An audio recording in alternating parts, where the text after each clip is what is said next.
आज प्रचण्डसँग यो देश चलाउने के हैसियत छ ल भन्नुहोस्। यो देशले उसलाई के जिम्मेवारी दिएको छ? अहिले यतिखेर काङ्ग्रेसभित्र शेरबहादुर क्याम्पमा बस्नेहरू यसो यसो गर्छन्, म्याडमको बारेमा नबोले, अहिले यो हामीबाट पार लाग्दैन भने म्याडमलाई नबक्साइकन केही पनि हुँदैन। रोमन साम्राज्य पनि सिद्धिएको रानीहरूको चाहिँ धेरै किसिमको चाहिँ महत्त्वाकांक्षाले हो। नेपाल सरकार चाहिँ शेरबहादुरजीले चलाइरहनु भएको छैन। शेरबहादुरजीको नाममा एउटा असंवैधानिक केन्द्रले चलाइरहेको छ र त्यसको नेतृत्व चाहिँ आरजु राणाले गरिरहेकी छिन्। सरकार त अहिले म्याडमले चलाएको भन्ने कुरा चाहिँ अब यो भए पनि नभए पनि यो मान्यता स्थापित भयो। Rome was not built in a day भन्छ क्या। नेपाल यसरी अब चाहिँ बन्दैन। नेपाल बन्नको लागि एकपल्ट नेपालमा सोचेर सडकमै आउनु पर्यो। अब यो कोठामा बसेर सडकलाई टुडीखेलै भर्नु पर्यो, टुडीखेल भर्नु पर्यो, मार्च गर्नु पर्यो सिंहदरबारतिर, मार्च गर्नु पर्यो चाहिँ बालुवाटारतिर, या यिनीहरू डरले देश छोड्नुपर्छ। अधिकांश नेपालमा राजनीति गर्नेहरूको यो 30 वर्षको राजनीति गर्नेहरूको केटाकेटीहरू यो देशमा छैन। तपाईँ 60 अरब रुपियाँ आज म हेर्दै थिएँ यो साल मात्रै चाहिँ होइन अध्ययनको लागि गएको होइन कोही पनि, सबैले देश छोडेको। विश्वप्रसाद कोइरालाको, कृष्णप्रसाद भट्टराईको, यो पार्टीको संस्थापकहरूको आत्मा यही नेपालमा भड्केको छ भने हिजोको शेरबहादुरजीको त्यो अभिव्यक्तिलाई लिएर चाहिँ त्यहाँबाट त दरिद्र आँसु झारिरहेका होला तिनीहरू। प्रचण्डको राजा हुने चाहना हो, राजाको वैभव आफ्नो घरमा ल्याउने चाहना हो, आफ्नो परिवारमा ल्याउने चाहना हो। अहिले यतिखेर यो मुलुकको अर्थतन्त्र बर्बाद गर्नको लागि चाहिँ सबैभन्दा प्रमुख पात्र हुन्। जुन बेला शेरबहादुरजीले बिहा गर्नुभएको थियो, यो म्यारिज भएको थियो, पोलिटिकल म्यारिज, त्यो बेला फर्किसकेपछि चाहिँ शैलजा आचार्यले भन्नुभएको थियो, शैलजा आचार्यले चाहिँ यो अनुमान चाहिँ झन्डै 25 वर्ष अगाडि गर्नुभएको थियो कि चाहिँ भोलि काङ्ग्रेसमा चाहिँ राणाहरूले चाहिँ शासन गरे भने अब अचम्म नमान्नु भनेर उहाँले नभनेको होइन शेरबहादुर के अरे उसले शैलजा आचार्यले। मलाई अहिले पनि शैलजाजीको त हामीले हिजो अस्ति भर्खर चाहिँ एउटा त्यस्तै पुरानो काङ्ग्रेसीहरूको बिचमा यो कुरा बिहाकै दिन भन्नुभएको उहाँले फर्केर आएपछि। अब अहिले तपाईँलाई तपाईँको टेलिभिजन मार्फतबाट एउटा नयाँ जानकारी दिउँ। यसपालिको बजेटमा नेपाली काङ्ग्रेसले आफ्नो भूमिका निष्क्रिय जिरो पारेको छ। सम्पूर्ण भूमिका कसको छ भने प्रचण्ड र प्रचण्डले निर्माण गरेको संसारमा यो भएको छ। संसारमा के भएको छ भन्दाखेरि चाहिँ राजतन्त्र जहाँ जहाँ सिद्धिन्छ त्यहाँ एकपल्ट एउटा उग्र चाहिँ राष्ट्रवाद या उग्र कम्युनिस्टवादको चाहिँ उदयहरू धेरै ठाउँमा भएको छ। जस्तो रुसमै भयो 1917मा होइन, जारशाही सिद्धिने बित्तिकै बोल्सिविक क्रान्ति भयो र त्यहाँ चाहिँ के छ भन्दाखेरि चाहिँ 70 वर्ष चाहिँ स्टालिन, लेनिन, ख्रुश्चेभ, ब्रेजनेभहरूले शासन गरे। देउपाला देख्ने बित्तिकै उनीहरूले साक्षात् यहाँ चाहिँ अमेरिकाको एउटा चाहिँ झन्डा देखिहाल्छन्। शेरबहादुरजीको ब्रान्ड चाहिँ अमेरिकन ब्रान्ड भनेर संसारले उनलाई चाहिँ र उनले पनि त्यसलाई चाहिँ हो भनेर बुझिरहेकै छन्। यो चाइनिज भ्रमण चाहिँ महत्त्वपूर्ण, यसलाई मान्नुपर्छ। यसले नेपालको राजनीतिलाई पनि चाहिँ सेपिङ गर्न खोज्दैछ। यसले नेपालको अन्तर्राष्ट्रिय राजनीतिको आयामलाई पनि खबरदारी गर्दैछ। मलाई लाग्छ के छ भने यो भिजिट पछि नेपालको राजनीतिमा फेरि केही एउटा उतार चढावहरू देखिन सक्छ। शेरबहादुरजीले जनतासँग संवाद नगरेको या जनतासँग प्रत्यक्ष रूपमा चाहिँ जनतालाई भरोसा र विश्वास नदिलाएको वर्षौँ भइसक्यो। उहाँलाई त्यसमा रुचि छैन। उहाँ जनतासँग संवाद गर्नलाई उहाँको अहिलेसम्म राष्ट्रको नाममा ठिक ढङ्गले सम्बोधन पनि भएको छैन। देश राज्य सत्ता र पार्टी सत्तामा बस्नेहरूले डुबायो। तिमीहरूलाई चाहिँ श्रीलङ्काको जस्तो स्थिति यहाँ आउँछ। जनताले अब सिंहदरबार र बालुवाटार घेर्छन्। तिमीहरू चाहिँ के छ भने भागेर जाने ठाउँ पनि छैन, यहाँ समुद्र छैन। तिमीहरूलाई हामी जेल हाल्छौँ या टुडीखेलमा ल्याएर जिलेटिनमा फ्रेन्च रेभोल्युसनमा भयो यस्तो। यहाँलाई एभरेस्ट नेपालमा हार्दिक स्वागत छ। नमस्ते हरिजी। आराम हुनुहुन्छ नि? ठिक छ। राजनीतिक रूपमा अहिले चिनिया कम्युनिस्ट पार्टीका विदेश विभाग प्रमुख नेपाल आइराख्नु भएको छ र सँगसँगै प्रमुख प्रतिपक्षी दलले सम्पादकहरूलाई डाकेर सरकारमाथि धेरै प्रश्न, सरकारको कार्यशैलीमाथि टिका टिप्पणी गरिरहेको बेला नेपाली काङ्ग्रेसको केन्द्रीय समितिभित्र पनि सरकारको कार्यशैली र नेतृत्वमाथि ठुलो प्रश्नहरू उब्जिएको छ। कसरी हेरिराख्नु भएको छ यो घटनाक्रमलाई? यसलाई चाहिँ कसरी हेर्नु भने अहिले चाहिँ विश्वव्यापी रूपमै चाहिँ राजनीति कहीँको पनि चाहिँ सङ्घलिएको छैन। अमेरिकाको या चीनको या भारतको होइन। त्यसमा पनि हामी त अब एकदम परम्परागत रूपमा ऐतिहासिक रूपमा चाहिँ धमिलो राजनीति चाहिँ गर्नलाई चाहिँ नेपालीहरू, नेपालका राजनीतिक दलहरू, नेपालका हिजोका दिनका राजतन्त्र पनि, आजका दिनका राजनीतिक दलहरू पनि सबै के छ भन्दाखेरि चाहिँ राजनीतिलाई चाहिँ राजनीतिमा चाहिँ तनाव उत्पन्न गरेर अनि त्यसबाट आफ्नो फाइदा लिने एउटा सोचाइ थियो छ हैन। त्यसै कारणले राजनीति अहिले संसारमै चाहिँ एउटा कुन बाटोमा जाने भन्ने चिन्तामा छ। नेपालको राजनीति पनि त्यसैको चपेटामा परेको छ। चपेटामा परेको तपाईँको प्रश्न 3वटा थियो। प्रश्न चाहिँ पहिलो प्रश्नको दिएँ मैले, राजनीति संसारभरि अहिले यस्तै भइरहेको छ। अहिले महाशक्ति हुने चीन चाहिँ एउटा नयाँ भूमिकाको खोजीमा छ। भइरहेको अमेरिकाको महाशक्ति चाहिँ अब म एक्लै महाशक्ति बन्छु भनिरहेछ। युरोप चाहिँ एक ढङ्गले सम्पूर्ण युरोप चाहिँ फ्रान्सको, जर्मनीको नेतृत्वमा चाहिँ हामी पनि महाशक्ति बन्छौँ भनेर अगाडि आएको छ। क्षेत्रीय शक्तिमा भारतले आफ्नो भूमिका चाहिँ श्रीलङ्का, नेपालमा चाहिँ मेरो मात्रै वर्चस्व हुनुपर्छ भनेर खोजिरहेको छ। अहिले एक किसिमले भन्ने हो भने जस्तो चाहिँ पहिलो विश्वयुद्धपछि जसरी चाहिँ 5वटा 6वटा देशको संसारभरि कोलोनी बनाउने, बजार विस्तार गर्ने, आफ्नो सामान बेच्ने यो होडबाजी थियो, अहिले त्यस्तै किसिमले नयाँ ढङ्गको आफ्नो प्रभाव क्षेत्र विस्तार गर्ने चलेको छ। र त्यसमा चाहिँ सबैभन्दा शान्त भएर लास्ट 50-60 वर्षदेखि बसिरहेको, खास गरी 1950 देखि लिएर 1990 2000 सम्म, 2010 सम्म पनि 50 देखि 10 सम्म 70 वर्ष शान्त भएर बसिरहेको चीन चाहिँ अहिले उदयमान एउटा महाशक्ति राष्ट्र भएर आएको छ। चीनको चाहिँ स्वाभाविक चाहिँ चासो सबैभन्दा धेरै चाहिँ उसको छिमेकी देशहरूसँग हुन्छ। अरू उसको 12वटा जति हो गएर उसको सीमासँग जोडिएका राष्ट्रहरू छन्, धेरैसँग उसले ती विवादहरू सुल्झाएको पनि छ। त्यहाँ उसले आफ्नो भूमिका चाहिँ अलिकति निश्चिन्त पनि पाएको छ। नेपाल यसकारणले चीनको अहिले यताको 10 वर्षमा चीनको सक्रिय चासोमा छ, किनभने नेपालको लामो चाहिँ उत्तरपट्टिको चाहिँ बाउन्ड्री तिब्बतसँग जोडिएको छ। तिब्बत एउटा स्वतन्त्र देश थियो, संसारले त्यसै भन्छ हैन। जस्तो नेपाल थियो, तिब्बतलाई चाइनाले चाहिँ आफ्नो एउटा चाहिँ आफूमा समाहित गरिसकेपछि अर्कोतिर सिक्किमलाई फेरि भारतले समाहित गर्यो। अब यी दुईटै देशहरू चाहिँ भारत पनि चाइना पनि, चाइना अब के चाहन्छ भन्दा नेपाल आफ्नो अनुकूलको यहाँको सत्ता होस्, यहाँको जनता हुन्, यो देश होस् भन्ने चाहन्छ। त्यो स्वाभाविक हो। त्यसमा चाहिँ नेपालमा लामो समयसम्म चिनियाहरूको चाहिँ भरोसा र विश्वास यहाँको राजतन्त्रसँग थियो। यहाँको राजतन्त्र चिनियाहरूको एकमात्र मित्र शक्ति थियो। राजतन्त्र गयो। नेपाली काङ्ग्रेस पार्टीको बीपी कोइरालाले स्थापित गरेको चीनसँगको सम्बन्धलाई लिएर उनीहरू बडो उत्साही थिए। यो पनि झन्डै समाजवादी नै हो भन्ने पनि थियो, समाजवादबाट यो पनि साम्यवादतिरै जाला भन्ने पनि थियो होला उनीहरूलाई, माओसोतुङ चाउइन्लाईहरूको पालामा। नेपालमा के भइदियो भने काङ्ग्रेसभन्दा हितैषी पार्टी उनीहरूले कम्युनिस्ट पार्टीहरू भेटे राजतन्त्रको समाप्तिसँगै। र जसै जसै नेपालको चाहिँ राजनीति अगाडि बढ्दै गयो, एकातिर चाहिँ कम्युनिस्ट पार्टीको विस्तार पनि हुँदै गयो हैन। संसारमा यो भएको छ। संसारमा के भएको छ भन्दाखेरि चाहिँ राजतन्त्र जहाँ जहाँ सिद्धिन्छ त्यहाँ एकपल्ट एउटा उग्र चाहिँ राष्ट्रवाद या उग्र कम्युनिस्टवादको चाहिँ उदयहरू धेरै ठाउँमा भएको छ। जस्तो रुसमै भयो 1917मा हैन। जारशाही सिद्धिने बित्तिकै बोल्सिविक क्रान्ति भयो र त्यहाँ चाहिँ के छ भन्दाखेरि चाहिँ 70 वर्ष चाहिँ स्टालिन, लेनिन, ख्रुश्चेभ, ब्रेजनेभहरूले शासन गरे। त्यहाँ मात्रै गरेनन्, विस्तारित पनि गरे हैन। त नेपालमा पनि के हो भन्दाखेरि चाहिँ राजतन्त्र सिद्धिने क्रममा, यद्यपि यहाँ पहिलेदेखि नै साउथ एसियामा कहीँ पनि नभएको कम्युनिस्ट पार्टी नेपालमा सशक्त थियो छ हैन। त्यस्तो सशक्त राष्ट्रिय रूपमै चाहिँ कम्युनिस्ट पार्टी इन्डियामा छैनन्, पाकिस्तानमा छैन, बङ्गलादेशमा छैन, श्रीलङ्कामा छैन। एक जमानामा श्रीलङ्का यहाँ जत्तिकै पावरफुल थियो, जनता विमुक्ति पेरामुना भन्ने पार्टी थियो।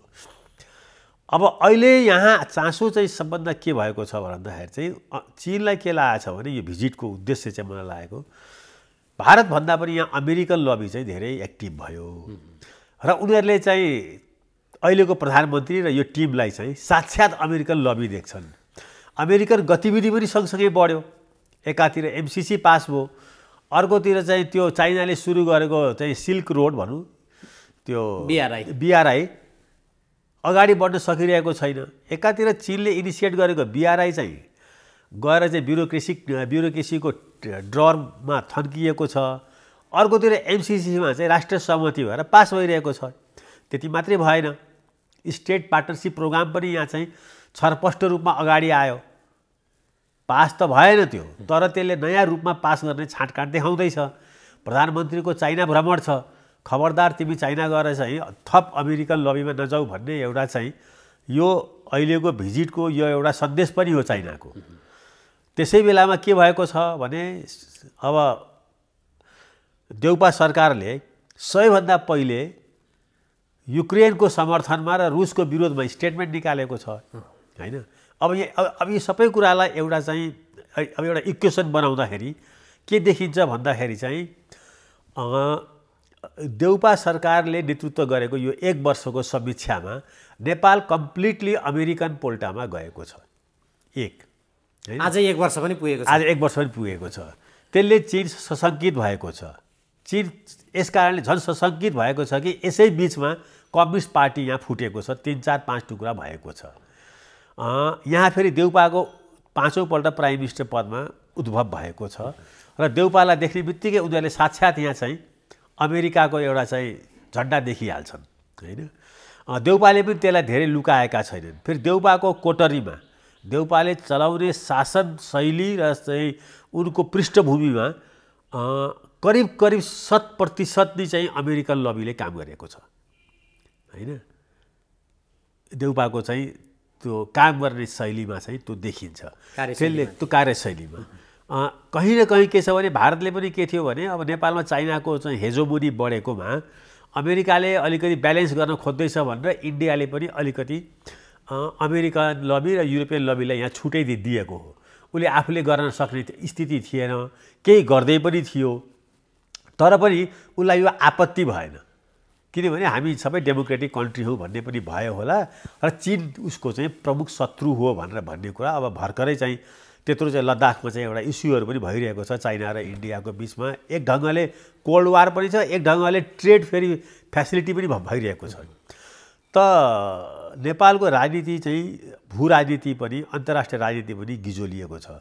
नेपालले पञ्चशील पनि अहिले छोडेको छ, असंलग्न परराष्ट्रिय नीति पनि छोडेको छ र जुन एउटा चाहिँ यसको भू राजनीतिको संवेदनशीलता हुन्छ ब्यालेन्स गर्ने चीनसँग पनि, इन्डियासँग पनि, युरोपसँग पनि र चाहिँ अमेरिकासँग पनि यो 3वटा 4वटा ब्लकलाई चित्त बुझाएर नेपालले आफ्नो राष्ट्रिय स्वार्थलाई नै अन्तर्राष्ट्रिय स्वार्थ बनाउनु पर्ने जुन चाहिँ जरुरत थियो त्यो देउपाको चाहिँ कमजोर चाहिँ के छ भने ज्ञान, विज्ञान र क्षमताले सम्भव भइरहेको छैन।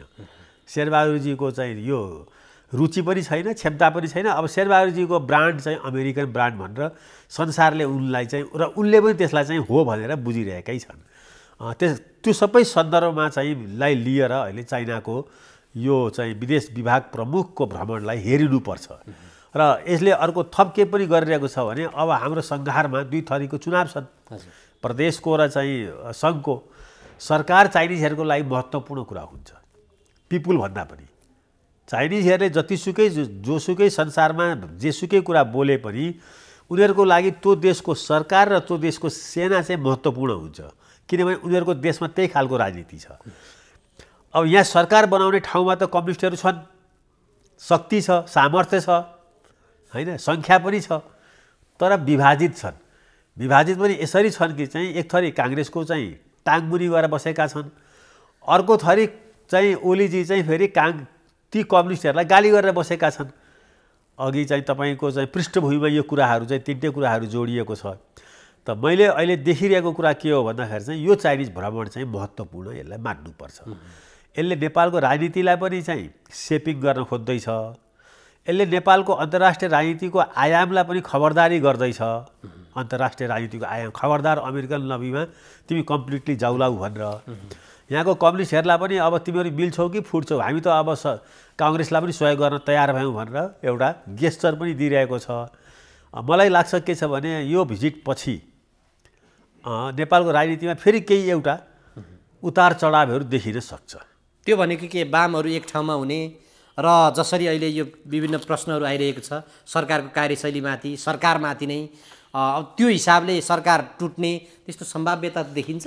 हेर्नु सरकारको कार्यशैलीसँग नेपालको कुनै पनि तबका खुसी छैन। खुसी हुनुपर्ने केही पनि कारण छैन। शेरबहादुरजीको अब सरकारको जम्मा 2-3टा कामहरू हुन्छ। एउटा ल एन्ड अर्डर मेन्टेन गर्ने, अर्को जनतालाई आशा र भरोसा दिलाउने, अर्को आशा र भरोसा ढिलै भए पनि म चाहिँ तिमीहरूलाई चाहिँ भविष्यमा राम्रो गर्छु भनेर संवाद गर्ने जनतासँग। अब यो 3टै कसीमा शेरबहादुरजीलाई हेरौँ। शेरबहादुरजीले जनतासँग संवाद नगरेको या जनतासँग प्रत्यक्ष रूपमा चाहिँ जनतालाई भरोसा र विश्वास नदिलाएको वर्षौँ भइसक्यो। उहाँलाई त्यसमा रुचि छैन। उहाँ जनतासँग संवाद गर्नलाई उहाँको अहिलेसम्म राष्ट्रको नाममा ठिक ढङ्गले सम्बोधन पनि भएको छैन, होइन?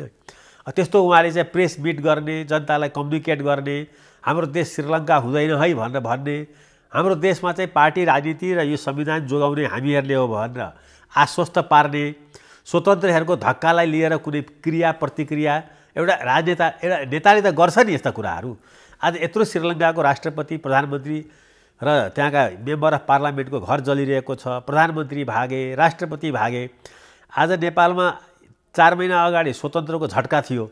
पार्टीहरू डिफर्म जस्तो, जनताबाट चाहिँ रिजेक्टेड जस्तो चाहिँ जित्यो त पार्टीहरूले जितेको हो नि धेरै सिट त, होइन? 35,000मा 355 ठाउँमा स्वतन्त्रले जितेका हुन्, होइन? मोटामोटी। तर काठमाडौँमा, पोखरामा, काठमाडौँमा, धरानमा, धनगढीमा मेजर ठाउँहरूमा जित्दाखेरि सन्देश के गयो भने अब पार्टीको विकल्प चाहिँ आए भन्ने गयो। अब नेपालमा प्रधानमन्त्रीजी यस्ता छन्, यिनलाई चाहिँ यिनी के पनि नबोलिकन पनि चाहिँ सबै पद पाइरहन्छन्। यिनले जनतालाई कहिले संहिताको बारेमा बुझाउँदैनन्, जनतालाई कहिले रिपब्लिकको बारेमा बुझाउँदैनन्, जनतालाई कहिले धर्मनिरपेक्षताको बारेमा पनि बुझाउँदैनन्, जनतालाई कहिले गरिबी उन्मूलन या गरिबलाई चाहिँ एड्रेस गर्ने कुरा पनि गर्दैनन्। यिनले जनतालाई कहिले पनि चाहिँ के छ भन्दाखेरि चाहिँ अब जुनसुकै समस्या आयो भने पनि सुतुरमुर्ग चाहिँ एक ठाउँमा गएर लुकेर बस्छन्, होइन? नेपालको प्रधानमन्त्री र त्यो पनि एउटा लोकतान्त्रिक पार्टीको प्रधानमन्त्री, लोकतान्त्रिक पार्टीको सभापति पनि, होइन?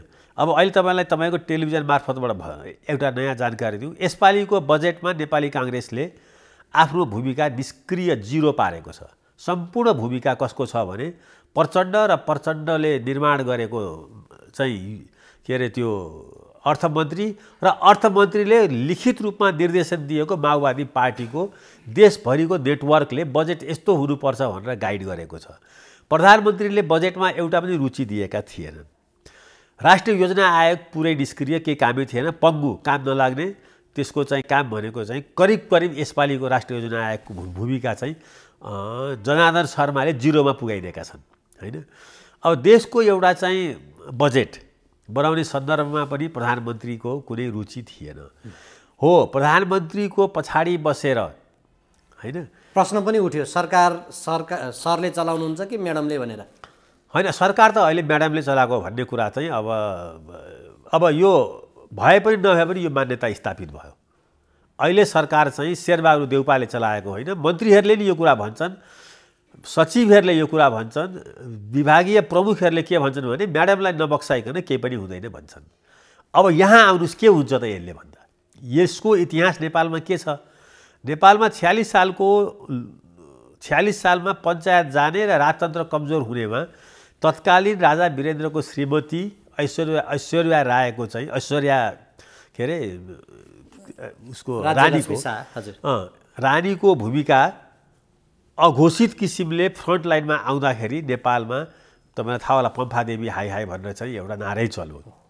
संसारमा ती पार्टीहरू र ती देशहरू असंवैधानिक चाहिँ गतिविधि र असंवैधानिक क्रियाकलापले चाहिँ समाप्त भएका छन्। ठुल्ठुला साम्राज्यहरू पनि, रोमन साम्राज्य पनि सिद्धिएको, रानीहरूको चाहिँ धेरै किसिमको चाहिँ महत्त्वाकांक्षाले हो। रुसको जारशाही निकोलस द्वितीय हो क्या अरे, होइन? मैले अब नाम ठ्याक्कै अहिले निकोलस द्वितीयको जारशाही त्यो बडो पपुलर राजा थियो। तर त्यहाँ बोल्सेविक कम्युनिस्ट क्रान्ति भएर लेनिनले लिनको लागि चाहिँ उसको श्रीमती सायद मेरिएट के नाम थियो, उसको वैभव र विलासिता, राज्यको ढुकुटीमाथि उसको कुदृष्टिले रुसमा कम्युनिस्ट शासन स्थापित भयो। फ्रान्सको राज्य क्रान्ति जसले चाहिँ राजाको चाहिँ के भन्छन् त्यसलाई चाहिँ राष्ट्रवादबाट सिटिजनको चाहिँ राष्ट्रवाद सुरु भएको त्यो संसारको लागि माइलस्टोन त्यो त्यहाँको चाहिँ लुइस 14 को श्रीमतीको चर्ती कलाले गर्दाखेरि त्यहाँको राजतन्त्र सिद्धिएको हो। मैले नेपालदेखि रुसदेखि लिएर यहाँसम्मको भने फ्रेन्च क्रान्तिसम्म भने होइन। अहिले यहाँ चाहिँ प्रतिपक्षले मात्रै होइन प्रतिपक्षहरूले त धेरै पछि भनिरहेका छन्। यहाँको चिया पसलमा यहाँको चाहिँ सिंहदरबारभित्रका चाहिँ कोठा कोठामा विभिन्न मन्त्रालयका चाहिँ विभागहरूमा होइन यहाँको कफी हाउसमा यहाँको चाहिँ अब रेस्टुरेन्टमा एउटै कुरा छ आजको दिनमा र यो घातक कुरो छ नेपाली काङ्ग्रेसको लागि। सबैभन्दा घातक के छ भने आज नेपाली काङ्ग्रेस पार्टी र नेपाल सरकार चाहिँ शेरबहादुरजीले चलाइरहनु भएको छैन।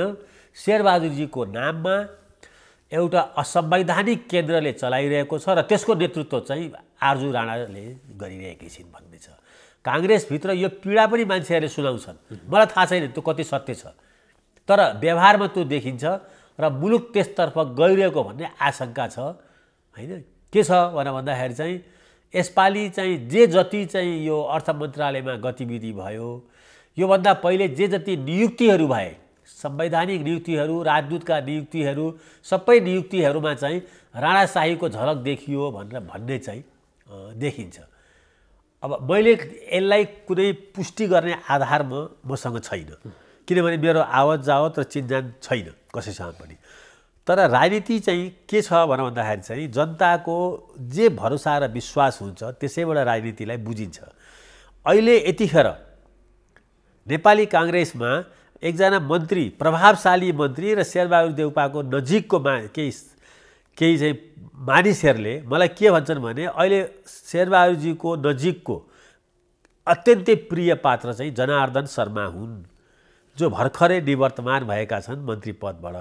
हामी त उही खाली चाहिँ एउटा पब्लिकको लागि हामी उहाँको लागि देखाउने एउटा सोरुम भएका छौँ। हामीले राजकाजमा केही गर्न सक्दैनौँ होइन। शेरबहादुरजीको नजिक भएको नाममा यो पीडा हामीले भोगिरहेका छौँ। हामी विरोध पनि गर्न सक्दैनौँ म्याडमको शासनलाई होइन। र जसरी चाहिँ काङ्ग्रेसलाई चाहिँ यो ट्र्यापमा हालिएको छ, यो ट्र्यापमा भन्नाले चाहिँ काङ्ग्रेस पार्टीलाई माया गर्ने त चाहिँ शेरबहादुरजीको नजिकका मान्छेहरू धेरै छन् नि। त्यो ट्र्यापमा हालिएको चाहिँ अब विचार नीति सिद्धान्तभन्दा हामी बाहिर गयौँ है, गठबन्धन पनि फलदायी भएको छैन, फाइदाहरूले लिइरहेका छन् भन्ने पनि प्रश्न उठो केन्द्रीय समितिभित्र। त्यो पार्टी ट्र्यापमा हालेको मूल नेतृत्वले कि यो बिचौलिया तपाईँले सङ्केत गर्न खोज्नुभएको ती बिचौलियाहरूले हो कि यसको अल्टिमेट जिम्मेवारी चाहिँ शेरबहादुरजीकै हो प्रधानमन्त्री र पार्टी सभापतिको हैसियतले। त्यसैले मैले जुन कुराहरू चाहिँ अघि उहाँको चाहिँ पृष्ठभूमिमा मैले केही चाहिँ महारानीहरूको चाहिँ कुराहरू अगाडि सारेँ। ती महारानीहरूमध्ये चाहिँ अब अहिले जसरी नेपाली जनताको बिचमा काङ्ग्रेस पार्टीमा बढी ब्युरोक्रेसीमा बढी जसरी चाहिँ शेरबहादुरजीको चाहिँ अब आरजु देउपा उहाँ पढे लेखेकै मान्छे हो, उहाँ कति के अहिले राजकाजमा हस्तक्षेप गर्नुभएको छ मलाई थाहा छैन। तर म के सुन्दछु भने म कोबाट सुन्दछु भने राजकाज चलाउने मान्छेहरूबाटै सुन्दछु। मेरो पार्टीभित्र भएका शेरबहादुरको क्याम्पमा बसेका मित्रहरूबाटै सुन्दछु। कतिसम्म मलाई भन्छन् भने माओवादी कालमा माओवादीको बारेमा यो रिङ रोड बाहिर त नबोलै चाहिँ ज्यान जान्छ भनेर भन्थे नि। अहिले यतिखेर काङ्ग्रेसभित्र शेरबहादुर क्याम्पमा बस्नेहरू यसो गर्छन्, म्याडमको बारेमा नबोले अहिले यो हामीबाट पार लाग्दैन भन्छन्। त्यस्तो समर्पणवादी चाहिँ शेरबहादुरजीको राजनीतिक मानिसहरू चाहिँ छन्। अर्थात् शेरबहादुरजीसँग दुई किसिमको मानिस भए, एउटा देश चलाउने पार्टी चलाउने भूमिगत गिरोह भयो, अर्को शेरबहादुरको चाहिँ अगाडि चाहिँ केही मानिसहरू छन् जसले चाहिँ के छ भन्दाखेरि चाहिँ शेरबहादुरको भारी त बोकेका छन् तर तिनीहरू निर्णायक चाहिँ पार्टीमा पनि छन्। त्यो भएको भए पार्टीमा आज कैयन कुराहरू पूर्णबहादुर खड्गाले किन विरोध गर्नु पर्यो एकछिनलाई मानौँ न। जनार्दन शर्माको पूर्णबहादुर खड्गाले किन उपसभापति मात्रै होइन अहिलेको डिफ्याक्टो सभापति जस्तो छन् उनले किन विरोध गर्नु पर्यो? उनीसँग सल्लाह त लिएको रहन्छ त होइन। आज कैयन कुराहरू चाहिँ शेरबहादुरजीको राइट ह्यान्ड उहाँको त 2/3 बहुमत छ नि त्यसमा होइन। पार्टीभित्र 2/3 बहुमत छ। गगन थापाले मात्रै होइन विश्वप्रकाशले पनि सारा काङ्ग्रेस पार्टीभित्र उहाँकै वीरबहादुर बलायर जो उहाँकै क्षेत्रको उहाँकै शुभचिन्तक ब्लाइन्ड सपोर्टर हो, उसले पनि चाहिँ आज कैयन कुराहरूमा चाहिँ मैले सुन्दै थिएँ हिजो पनि चाहिँ असहमत जनाउनु पर्ने कारण के आयो भने पार्टी सञ्चालन शैली र देश सञ्चालन शैलीमा काङ्ग्रेस पार्टी एक ठाउँमा छैन, शेरबहादुरको क्याम्प पनि एक ठाउँमा छैन, यो पनि विभाजित छ। अब कसले चलाएको छ त्यसो भए कसले चलाएको छ भन्दा एउटा गिरोह छ, भूमिगत गिरोह। पञ्चायतकालमा चाहिँ उसले सूर्यबहादुर थापाले यही भनेर पञ्चायतलाई चाहिँ करिब सिद्ध्याउन मद्दत गरे हैन। त्यतिखेरको तत्कालीन चाहिँ राजाका भाइहरू, तत्कालीन चाहिँ रानी र उसको चाहिँ कोटरीहरूले चाहिँ जसरी चाहिँ देशमा ब्रह्मलुट गरे भनेर चाहिँ 46 सालको जनआन्दोलन भयो। 62-63 सालको पनि पृष्ठभूमि त्यही हो। 62-63 को आन्दोलन जसले नेपाललाई रिपब्लिक बनायो, नेपाली जनतालाई हेपेर कीर्तिनिधि बिष्ट हैन, तुलसी गिरी, कमल थापाहरूलाई राज्य सत्ता सुम्पेको होइन राजा, तत्कालीन राजा ज्ञानेन्द्रले त्यो बचाउन सके त? यो इतिहासबाट, लामो इतिहास, बोल्सेविक क्रान्तिको, फ्रेन्च क्रान्तिको मैले भने जति चाहिँ गरेँ, रोमन क्रान्तिका, रोमनहरूको डिक्लाइनको हैन, यी सारा इतिहास नपढे पनि शेरबहादुरजीले बेलायतै बसेर भए पनि, उहाँ त बेलायतमा हुनुहुन्थ्यो 46 सालको आन्दोलनताका, बेलायतै बसेर पनि यहाँ चाहिँ आन्दोलनको ऊर्जा चाहिँ तत्कालीन महारानीको चाहिँ नचाहिने चाहिँ राजकाजमा हस्तक्षेप र बढी हस्तक्षेप र एउटा भलादमी सोझो तत्कालीन राजा वीरेन्द्रलाई चाहिँ हैन बदनाम गर्ने खालको थियो हैन। राजा वीरेन्द्र त भलादमी थिए नि, कमोबेश धेरै भलादमी हैन। त शेरबहादुरजीले कहीँ न कहीँ अहिले चाहिँ जसरी चाहिँ राजकाज चाहिँ छोडिदिनु भएको छ चलाउनलाई, उहाँ कहीँ देखिनुहुन्न। उहाँ नदेखिने बित्तिकै, उहाँ कमजोर हुने बित्तिकै, उहाँ वृद्ध हुने बित्तिकै हैन, त्यो उहाँ पनि देखियो। गौतम बुद्धको चाहिँ जन्मस्थल चाहिँ अब एउटा चाहिँ हैन छिमेकी देश, त्यस्तो शक्तिशाली देश भारतको प्रधानमन्त्री नरेन्द्र मोदीको सामुन्ने उहाँले जुन ढङ्गले गतिविधि गर्नुभयो, देखाउनु भयो, आफ्नो मतलब चाहिँ बस्न सक्नु भएन। आफ्नो चाहिँ शरीरलाई चाहिँ शरीरमा देखिएका बुढेसकालका लक्षण हेरेर लुकाउन सक्नु भएन। पब्लिकली मान्छेले त्यसलाई कमेन्ट गरिरहेका छन्। आफैमाथि चाहिँ दया आउने गरी पनि कोही प्रधानमन्त्री पदमा बसिरहन्छ। आज नेपालीहरूले शेरबहादुरजीलाई चाहिँ आशा के पनि गर्दैनन् उहाँबाट, यो देशको रूपान्तरण हुन्छ, यहाँ समृद्धि विकास हुन्छ भनेर के पनि थिएन। 7 पटक प्रधानमन्त्री बन्छु ज्योतिषीले भनेको छ भन्दै हिँड्नु भएको छ उहाँ फेरि हैन। काङ्ग्रेस पार्टीमा अहिले जुन ढङ्गको चाहिँ कार्यकर्ताहरू छन् र जुन ढङ्गको काङ्ग्रेस कार्य समिति छ र जुन ढङ्गले शेरबहादुरजीका चाहिँ भक्तगणहरू छन्, यसले 7 पल्ट होइन अझै उहाँ बाँचुन्जेल तिनीहरूले उहाँलाई प्राइम मिनिस्टर बनाउँछन्। प्रधानमन्त्री बन्नको लागि त के भयो, एकपल्ट बन्ने बित्तिकै सिंहदरबारमा फोटो झुन्डिन्छ, त्यो फोटो झुन्डिहाल्छ। 7 पल्ट 7वटा फोटो त्यहाँ राख्दैन होला। तर इतिहासले त सोध्छ नि, यी काङ्ग्रेस जो चाहिँ अहिले शेरबहादुरजीलाई लिएर प्रधानमन्त्री बनाएर बसिरहेका छन्, सभापति बनाएर बसेका छन्, इतिहासमा भोलि काङ्ग्रेस चाहिँ सिद्धिँदाखेरि, आज भन्नुहोस् त, हिजो भर्खर म केन्द्रीय कार्य समितिको मिटिङमा सुन्दै थिएँ, एउटा 6 वर्षदेखि पार्टी सभापति भएको र चाहिँ 5 पल्ट प्रधानमन्त्री भएको शेरबहादुर देउपाले केन्द्रीय कार्य समितिको एउटा सदस्य किशोर बराल हो क्या अरे र दिनेश कोइरालालाई के भन्दै हुनुहुन्छ भने, तँ एक्लै उठेर जित्न सक्छस् भन्दै हुनुहुन्छ। जितेर देखाउनुसम्म भन्नु, जितेर देखाउनु भन्नु। कमान्डरले आफ्नो कार्यकर्ताहरूलाई जिताउने हो कि कमान्डरले चाहिँ च्यालेन्ज दिने हो त जितेर देखा भन्नु? चुनावी कमान्डर त उहाँ हो, पार्टी सभापति होइन। हार्दा पनि उहाँकै कमान्डर हार्दछ, जित्दा पनि उहाँले क्रेडिट लिने हो। आज त्यो बोल्नुभन्दा पहिले म के बोल्दैछु भनेर त्यस्तो सोच्न नसक्ने, मलाई लाग्छ त्यो मानसिक रूपले टाँट पल्टेको मान्छेले त्यस्तो बोल्दछ। आफ्नो पार्टीको सभापतिको जिम्मेवारी लिएको छ, आफ्नो देशको प्रधानमन्त्री 5 पल्ट भएको छ, त्यस्तो मान्छेले केन्द्रीय कार्य समितिमा के भन्छ भने त एक्लै चुनाव जितेर देखा भन है। यो माथि आकाशमा चाहिँ अगर चाहिँ विश्वप्रसाद कोइरालाको, कृष्णप्रसाद भट्टराईको, यो पार्टीको संस्थापकहरूको आत्मा यही नेपालमा भड्केको छ भने हिजोको शेरबहादुरजीको त्यो अभिव्यक्तिलाई लिएर चाहिँ त्यहाँबाट त बलिद्र आँसु झारिरहेका होला तिनीहरूले। कस्तो मानिस चाहिँ, कसरी चाहिँ हामीले चाहिँ यसलाई चाहिँ बिपी कोइरालाले त झन् चाहिँ आँखाबाट चाहिँ कन्टिन्युअसली आँसु झारिरहनु भएको होला। यस्तो मानिस होइन। पञ्चायतको यसको दोष र गुण, दोष जति छ त्यसको भागीदार त फेरि पनि तिनै पार्टीभित्र लागेका इमान्दार अथवा अरू सबै कार्यकर्ताहरूले लिनु पर्यो होइन, किनभने अस्ति महाधिवेशनमा एउटा विकल्प आउन सक्थ्यो होला, तर उनीहरूले त फेरि त्यतैतिर ढल्किए नि त त्यति बेला पनि। होइन, त्यसमा कुनै शङ्कै छैन। आज शेरबहादुरजीलाई यो ठाउँमा पुगाएर काङ्ग्रेसलाई यो अधोगतिमा राख्ने र हिजोको अभिव्यक्ति आउने होइन। यो यसको सुरुवात कहाँबाट भयो भन्दाखेरि चाहिँ जब चाहिँ 74को चुनावमा नेपाली काङ्ग्रेसले हार्यो, जब 22-23 सिट जित्यो र त्यो कार्य समितिले जुन निर्णय गर्यो कि यो चाहिँ सभापतिले होइन, यो चाहिँ सम्पूर्ण कार्य समितिले जिम्मेवारी लिनुपर्छ भनेर त्यो निर्णय गर्यो, नेपाली काङ्ग्रेसको चाहिँ पतनको अवस्था त्यो हो।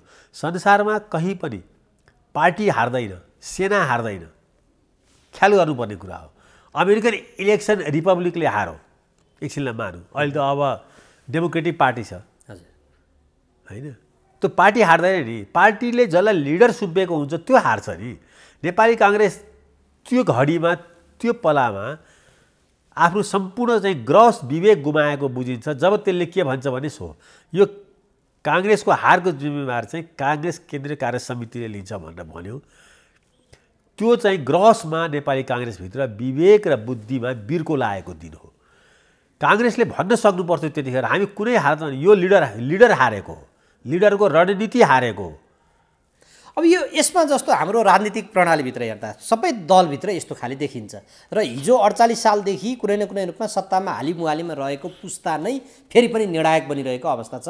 दोस्रो तहका अथवा आलोचनात्मक स्वरहरू क्रमशः मत्थर हुँदै गएको छ र त्यसमा बिचौलिया हाबी हुँदै गएको छ। त्यसले समग्र रूपमा राजनीतिलाई, किनभने राप्रपाको फरक नेतृत्व आयो भनेर हेरियो, त्यहाँ विशेष महाधिवेशनको कुरा आइसकेको छ। बाबुराम भट्टराईको गन्तव्य कहाँ हो, त्यो पार्टी टुक्रा टुक्रा हुन लाग्यो, एमाले त टुक्रा टुक्रा भइ नै हाल्यो। अब माओवादीभित्र एउटा महासचिव चुन्न नसकेको अवस्था छ, काङ्ग्रेसभित्र यो अवस्था छ। कहाँ लाँदैछ हाम्रो राजनीतिलाई? हेर्नुहोस्, एउटा उखान छ चाहिँ दुईवटा चाहिँ कुहिएको हुन्छ नि आलु, त्यसले सम्पूर्ण बोराको आलुलाई कुहाउँछ भन्ने छ। यसको गल्तीको सुरुवात 46 सालको परिवर्तनपछि नै भयो। 46 सालको परिवर्तनपछि नेपालमा त्यो 30 वर्ष शासन गर्नेहरू जसले चाहिँ देशलाई डुबाए, गलत गरे या विभिन्न किसिमका आपराधिक क्रियाकलाप गरे, सबैले उन्मुक्ति पाए। यसमा कृष्णप्रसाद भट्टराई चाहिने भन्दा धेरै चाहिँ उदात्त हुनुभयो। उहाँ पढ्न चाहिँ उहाँ गीता पढ्नु हुँदो रहेछ। त गीताको मूल मर्म के हो भने सत्य र निष्ठालाई चाहिँ स्थापित गर्नको लागि हतियार उठाएर कहिलेकाहीँ हिंसा गर्नुपर्छ भने नि पछाडि नहट अर्जुन भन्ने गीताको सार पनि हो, सत्यलाई स्थापित गर्न। तर कृष्णप्रसाद भट्टराईले गीतालाई कसरी बुझ्नुभयो मलाई थाहा छैन। उहाँले त्यही अन्तरिम कालमा 46-47 सालकै परिवर्तनदेखि नि कोही न कोही मान्छे दोषी हुँदैन देश डुबाउनमा। आज एकछिनलाई मान्नु लागि सबै सिस्टमहरू गए अरे। जस्तो अहिले श्रीलङ्का हुन्छ भनेको के हो? श्रीलङ्का हुन्छ भनेको शेरबहादुर प्रचण्ड ओलीहरूले देश डुबाए, यहाँ पनि त्यस्तै हुन्छ, तिमीहरूलाई पनि चाहिँ समुद्र त नभए पनि यहाँ चाहिँ डाँडा काँडा कटाइन्छ या जेलमा हालिन्छ भन्ने हो नि श्रीलङ्का हुन्छ भनेको। देश राज्य सत्ता र पार्टी सत्तामा बस्नेहरूले डुबायो, तिमीहरूलाई चाहिँ श्रीलङ्काको जस्तो स्थिति यहाँ आउँछ। जनताले अब सिंहदरबार र बालुवाटार घेर्छन्, तिमीहरू चाहिँ के छ भने भागेर जाने ठाउँ पनि छैन, यहाँ समुद्र छैन, तिमीहरूलाई हामी जेल हाल्छौँ या टुडीखेलमा ल्याएर जिलेटिनमा फ्रेन्च रेभोल्युसनमा भए जस्तो। अहिलेसम्म नेपालको सबैभन्दा ठुलो दुर्भाग्य नै यही हो। नेपाल डुब्यो भन्ने, नेपाललाई चाहिँ डुबाए भन्ने ती मानिसहरूले चाहिँ केही पनि सजाय नपाउने, कसैले पनि पाएको छैन नि। 62-63 को आन्दोलन किन गर्नु पर्यो? राजतन्त्र गयो, ठिक छ, सेफली गयो होइन।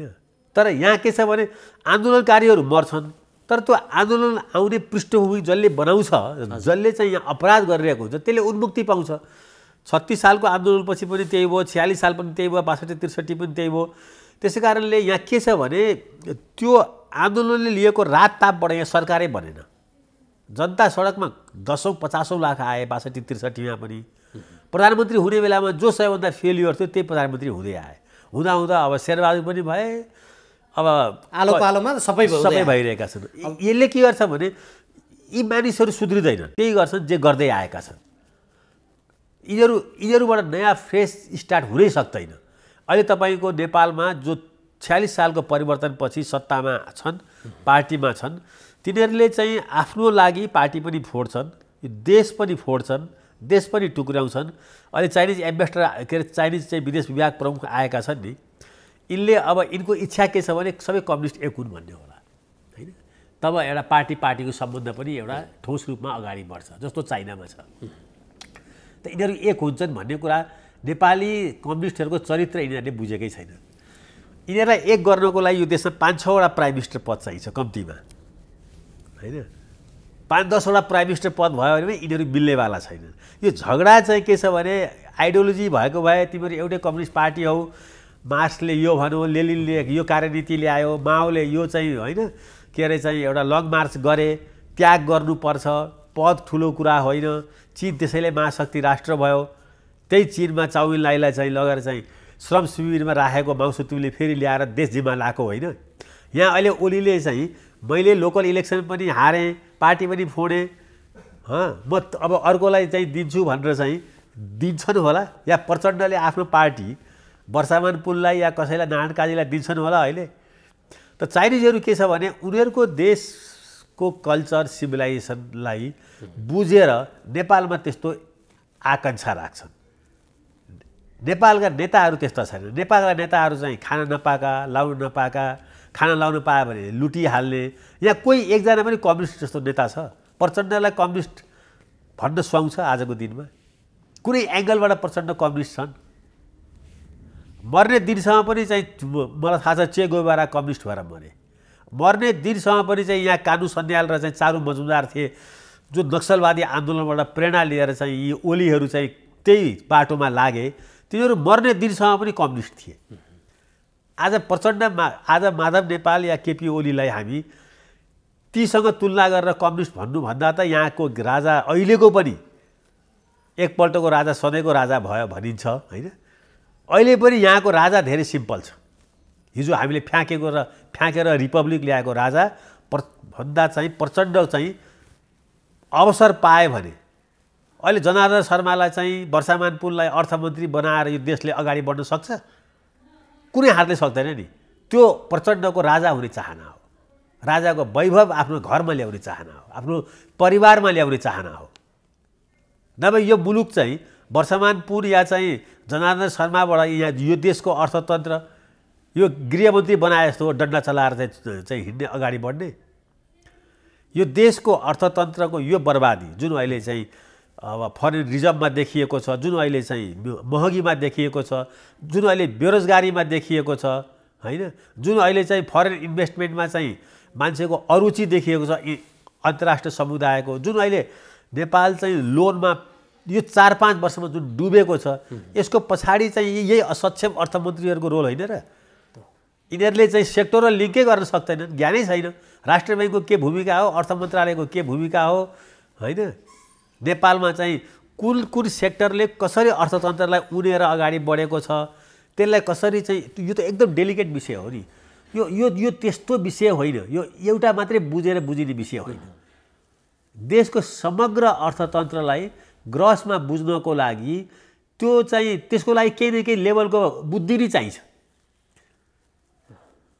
एकदम सुपर बुद्धि नभए पनि, नभए त संसारभरि अर्थमन्त्रीहरू वर्षामान पुल र चाहिँ जनार्दन शर्मा जस्तो भइहाल्छन् नि। तपाईँ कुनै पनि संसारमा यो ब्याकग्राउन्डको मान्छे अर्थमन्त्री हुन्छ भनेर आजको संसारमा कल्पना पनि गर्न सकिँदैन। त अनि मुलुकलाई भड्खालोमा हाल्नको लागि जानी र आफ्नो निहित स्वार्थको लागि चाहिँ पुष्पकमल दाहाल चाहिँ अहिले यतिखेर यो मुलुकको अर्थतन्त्र बर्बाद गर्नको लागि चाहिँ सबैभन्दा प्रमुख पात्र हुन्। उनले जुन ढङ्गले पिकअप गरेका छन् चाहिँ अर्थमन्त्रीहरू, हो हिजोको दिनमा पनि सबै राम्रो भएको थिएन होला, होइन? त्यो भन्न सकिन्छ।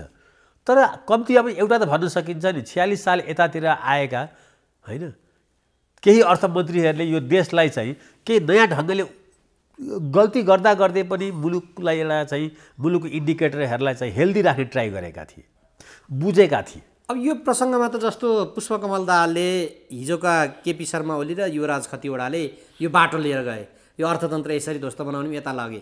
अब हुन त उनीहरूको एक सूत्रीय रूपमा केपी शर्मा ओली प्रतिगामी भन्नेतिरै छ, जसरी पनि त्यो दिशामा कतै त्यसले पनि भूमिका खेलेको हो कि अर्काको टाउकोमा दोष हालिदियो, जेसुकै होस्? होइन, एउटा कुरा चाहिँ म्यानेजमेन्टमा एक ठाउँमा पढाइ हुन्छ क्या। म्यानेजमेन्टमा चाहिँ एउटा यो बडो टप स्टोरी नै छ। एउटा सिइओ एउटा ठुलो संस्थाको, भन्नुहोस् ल अब चाहिँ नेपाल ब्याङ्क लिमिटेडको एकछिनलाई मानौँ, सिइओ भएर जाँदै हुन्छ, अर्को आउँदै हुन्छ। अनि जानेले एकदम सक्सेस भएर चाहिँ गइरहेको हुन्छ। त्यसले 3टा खाम दिन्छ। अनि के भन्छ भने तिमी नयाँ सिइओ आएको छौ, तिमी अप्ठ्यारोमा पर्यौ भने जब यो संस्थामा अप्ठ्यारो हुन्छ, कर्मचारीले हडताल गर्छ, ब्याङ्क चाहिँ कोल्याप्स गर्न खोज्छ, ब्याङ्कमा चाहिँ अब ब्याङ्कको चाहिँ अब यो रिजर्भहरू सिद्धिन्छ र ब्याङ्कको चाहिँ इन्ट्रेस्ट रेटहरू तलमाथि हुन्छ, क्राइसिसमा हुन्छ भने यो खाम खोल्नु भनेर एउटा इन्भेलप चाहिँ दिएको हुन्छ। त्यहाँ के लेखेको हुन्छ भने यी सबै दोष चाहिँ पहिलेको सिइओलाई लगाइदेऊ, उसको कारणले यो ब्याङ्क यस्तो डुब्न थालेको हो भनेर भन्छ। अनि उसले त्यही भन्छ, मैले होइन यो सिइओले बिगारेको हो, पहिलाकोले भन्छ। अहिलेको नेपालमा यो सो कल्ड के छ भन्दाखेरि चाहिँ प्रचण्डजीको चाहिँ एप्रोच त्यही नै हो। अनि 6 महिनापछि फेरि त्यो सप्रिँदैन, अनि दोस्रो चाहिँ उसले खोल्दछ। दोस्रो खोलेपछि उसले चाहिँ के भन्छ भनेर भन्दाखेरि चाहिँ यो सबै कुरा मेरो बसको होइन, अर्को इन्भेलपमा त यो भन्देखि चाहिँ अब मैले यो बुझेँ, यो बिग्रिएको जति हिजोको सिइओले गरेको, यहाँ आउँदा मैले यो बुझेँ, अब म यसलाई सच्याउँछु भन्छ। तर अर्को 6 महिनापछि पनि यहाँ पनि 1 वर्ष भयो नि, यहाँ पनि 1 वर्ष त भयो नि सरकार चलाएको, अर्को 6 महिनापछि पनि देश सप्रिँदैन या ब्याङ्क सप्रिँदैन। अनि तेस्रो इन्भेलपले चाहिँ के ठग बुद्धि दिएको छ या के ज्ञान दिएको छ भनेर त्यसले खोल्छ। त्यहाँ के लेखेको हुन्छ भने त 1 नम्बरको निकममा होस्, अब त यो छोडेर जा भन्छ। अनि उसले पढ्छ हजुर, आफैलाई चाहिँ तेस्रोमा पहिलो त दोष लाउने त्यो पूर्व सिइओ, दोस्रो परिस्थितिलाई, तेस्रो दोष छ त्यो तेस्रो इन्भेलपमा पनि केही रेस्क्यु होला भनेको त आफैलाई निकममा असक्षम भनेको हुन्छ। अहिलेको नेपालमा नेपालको एक वर्षपछि, आज 1 वर्षपछि यो मुलुकको अर्थतन्त्र यस्तो भएको छ भने त्यसको सम्पूर्ण जिम्मेवारी यही सरकारको हुन्छ। यो आज 1 महिना या 2 महिनामा हामी कुरा गर्दै छैनौँ, तर उनीहरू त्यो स्वीकार्न तयार छैन। होइन, नेपालको राजनीतिमा कसैले गल्ती स्वीकारेको छ? जिलेटिनमा हालिरहेको महारानी फ्रेन्च रेभोल्युसनमा जिलेटिनमा चढाउन त्यो गर्दन काट्नलाई लिएर जाँदा पनि उसले लास्ट वर्ड के भनेको छ थाहा छ? लास्ट वर्ड उसको बडो मार्मिक छ, मैले के गल्ती गरेको छु र मलाई चाहिँ तिमीहरू यसरी काट्नलाई चाहिँ जिलेटिनमा हाल्नेछौ भन्छ। उसले त्यहाँ पनि आफ्नो गल्ती देख्थिन। जबकि त्यही लुई चौधलाई जब जिलेटिनमा काट्दै हुन्छ उसले चाहिँ के भन्छ भने मैले चाहिँ जे जति चाहिँ अब गरेँ यो मुलुकमा फ्रेन्चवासीको लागि र यो फ्रान्स राष्ट्रको लागि गरेँ, गर्दा मैले केही गल्ती गरेँ होला भनेर उसले चाहिँ त्यो राजाले बरु त्यहाँ अलिकति चाहिँ आफूलाई चाहिँ आत्मआलोचना गरेको छ त्यो जिलेटिनमा पुगिसकेपछि। तर असंवैधानिक रूपमा जसले देश चलाउँछ नि, जस्तो अहिले यहाँ प्रचण्डले देश चलाउने उनको के हैसियत हो? पार्टी चलाउने प्रधानमन्त्री होइन, तर प्रधानमन्त्री भन्दा कम छैन भन्दै हिँडेको छ होइन। आज प्रचण्डसँग यो देश चलाउने के हैसियत छ ल भन्नुहोस्? यो देशले उसलाई के जिम्मेवारी दिएको छ? के पनि छैन नि। उ त पार्टी चलाउनु पर्ने हो, तर उनी देश चलाइरहेका छन् होइन। यो त हिजोको दिनमा ज्ञानेन्द्र धीरेन्द्रहरूलाई हामी यस्तै भएको बेला भूमिगत गिरोह भन्थ्यौँ होइन, पम्फादेवी भन्थ्यौँ। आज एकातिर प्रचण्डले देश चलाउने, अर्कोतिर चाहिँ आरजु देउपा राणाले देश चलाउने भएपछि अनि यो देशमा संविधान किन चाहिने? अब अहिले एउटा यो टिप्पणी आएको छ, ठ्याक्कै यहाँ जोड्न प्रासङ्गिक पनि होला। प्रचण्डलाई सत्ता भए पुग्ने प्रसङ्गमा चाहिँ अबको इलेक्सन पछि कथम कदाचित वाम गठबन्धन भएन भने आरजु राणा र प्रचण्ड आधी कार्यकाल प्रधानमन्त्री हुने शर्त पनि यहाँ बनाउँदैछन् है भन्ने खालको पनि गाईगुई सुनिन्छ। केही बुझ्नु भएको? गाईगुई भन्दा पनि मैले कङ्ग्रेसको गम्भीर मान्छेहरूबाट यही सुन्दैछु र त्यसको तयारी देखिन्छ पनि। उहाँ इन्डिया भिजिटमा पनि होइन, उहाँ नेपाल भिजिट गर्दै हुनुहुन्थ्यो अस्ति, अहिले इन्डिया भिजिट गर्दै हुनुहुन्छ। काङ्ग्रेसका एक थरी मान्छेहरू चाहिँ उहाँलाई चाहिँ अब त्यसै गरी चाहिँ प्रोजेक्सन पनि गर्दैछन् होइन। हुन्छ हुँदैन थाहा छैन, त्यो सहज कुरा होइन। मैले जति काङ्ग्रेस बुझेको छु, काङ्ग्रेसले अहिले आजको मितिसम्म पनि आरजु राणालाई चाहिँ के छ भने प्राइम मिनिस्टरको लागि चाहिँ अगाडि सार्छ भन्ने कुरा म पत्याउँदिनँ। भन्न त जुन बेला शेरबहादुरजीले बिहा गर्नुभएको थियो, यो म्यारिज भएको थियो, पोलिटिकल म्यारिज, त्यो बेला फर्किसकेपछि चाहिँ शैलजा आचार्यले भन्नुभएको थियो। शैलजा आचार्यले चाहिँ यो अनुमान चाहिँ झन्डै 25 वर्ष अगाडि गर्नुभएको थियो कि चाहिँ भोलि काङ्ग्रेसमा चाहिँ राणाहरूले चाहिँ शासन गरे भने अब अचम्म नमान्नु भनेर उहाँले नभनेको होइन शेरबहादुर के अरे उसले शैलजा आचार्यले। मलाई अहिले पनि शैलजाजीको त हामीले हिजो अस्ति भर्खर चाहिँ एउटा त्यस्तै पुरानो काङ्ग्रेसीहरूको बिचमा यो कुरा बिहाकै दिन भन्नुभएको उहाँले फर्केर आएपछि। सम्भवतः उहाँलाई निम्ता थियो कि थिएन मलाई थाहा छैन, तर उहाँले त्यतिखेर सार्वजनिक रूपमा टिप्पणी गर्नुभएको छ। र तपाईँले भने जस्तो चाहिँ अगर काङ्ग्रेसमा चाहिँ शेरबहादुरको विकल्प आर्जु हो भने, जो अहिले भनिँदैछ त्यो हो भने काङ्ग्रेस फुटिहाल्छ। काङ्ग्रेसमा उहाँ त्यो व्यक्तित्वलाई मानेर अगाडि बढ्ने मानिसहरू त होलान्, छैनन् भन्न सकिँदैन। किनभने अहिले पनि त्यहाँ पुराना पनि जान्छन् काङ्ग्रेसीहरू, नयाँ पनि जान्छन्, दलाल पनि जान्छन्, होइन, बिचौलिया पनि जान्छन्। तर काङ्ग्रेसको जुन कोर भ्यालु बुझेको मानिसहरू छ नि त्यो त्यहाँ जाँदैन। तर तिनले फेरि त्यहाँ पार्टीमा नजाँदाखेरि पनि त्यहाँ एउटा विद्रोह गरेर अथवा भनौँ न त्यो पार्टीलाई सुदृढीकरणको दिशामा काम गर्न पनि सकिरहेको देखिँदैन। हे भगवान्, पार्टीको माया, पार्टीमा चाहिँ अलिकति सफरिङ भएको, त्याग गरेको, पार्टीको कोर प्रिन्सिपल बुझेको, त्यो भ्यालुमा हिजोको दिनमा चाहिँ काम गरेको मान्छेले पो बुझ्ने हो। कसैको पत्नी हुँदैमा चाहिँ त्यो पार्टीको नेता हुनेले त्यो पार्टीलाई चाहिँ बचाउन सक्छ, जोगाउन सक्छ, सत्ताको रसस्वाद गर्न सक्छ, पैसा कुम्ल्याउन सक्छ, कसैलाई रिवार्ड गर्न सक्छ, कसैलाई एम्बेसडर बनाउन सकला, होइन, कसैलाई चाहिँ जागिर दिन सक्ला। तर पार्टी बिल्डिङ त्यसरी हुँदैन नि। त्यस्तो पार्टी बिल्डिङ हुने भएको भए बाबुरामजीहरू पार्टीमा आउन सकिरहनु भएको छैन। त्यसको कोर भ्यालुमा त अर्कै खालको मान्छेहरूले काम गरिरहेका हुन्छन्, जो समाजसँग जोडिएका हुन्छन्। समाजले चाहिँ अहिले पनि काङ्ग्रेससँग यो काङ्ग्रेस हो भनेर, अहिले काङ्ग्रेसमा के छ र, यो काङ्ग्रेस होइन त बिचौलिया काङ्ग्रेस हो भन्छन्, यो काङ्ग्रेस होइन यो शेरबहादुरको काङ्ग्रेस हो भन्छन्, यो आरजुको काङ्ग्रेस हो भन्छन्, यो काङ्ग्रेस होइन यो चाहिँ के छ भने रामचन्द्रको काङ्ग्रेस। तर त्योभन्दा बाहेक थोरै होलान्, सङ्ख्यामा थोरै होलान्, त्यो काङ्ग्रेसलाई यो चाहिँ काङ्ग्रेस हो है भन्छन्। त्यो काङ्ग्रेस समाजसँग जोडिएको छ, त्यो काङ्ग्रेस देशसँग जोडिएको छ, त्यो काङ्ग्रेसको मूल्य पद्धति र साझा इतिहास र साझा सम्भावनासँग जोडिएको छ, साझा भावनासँग जोडिएको छ यो मुलुकको, त्यो काङ्ग्रेस हो नि। कम्युनिस्ट पनि त्यस्तै हो। कम्युनिस्टमा कम ठुलो पीडा छ।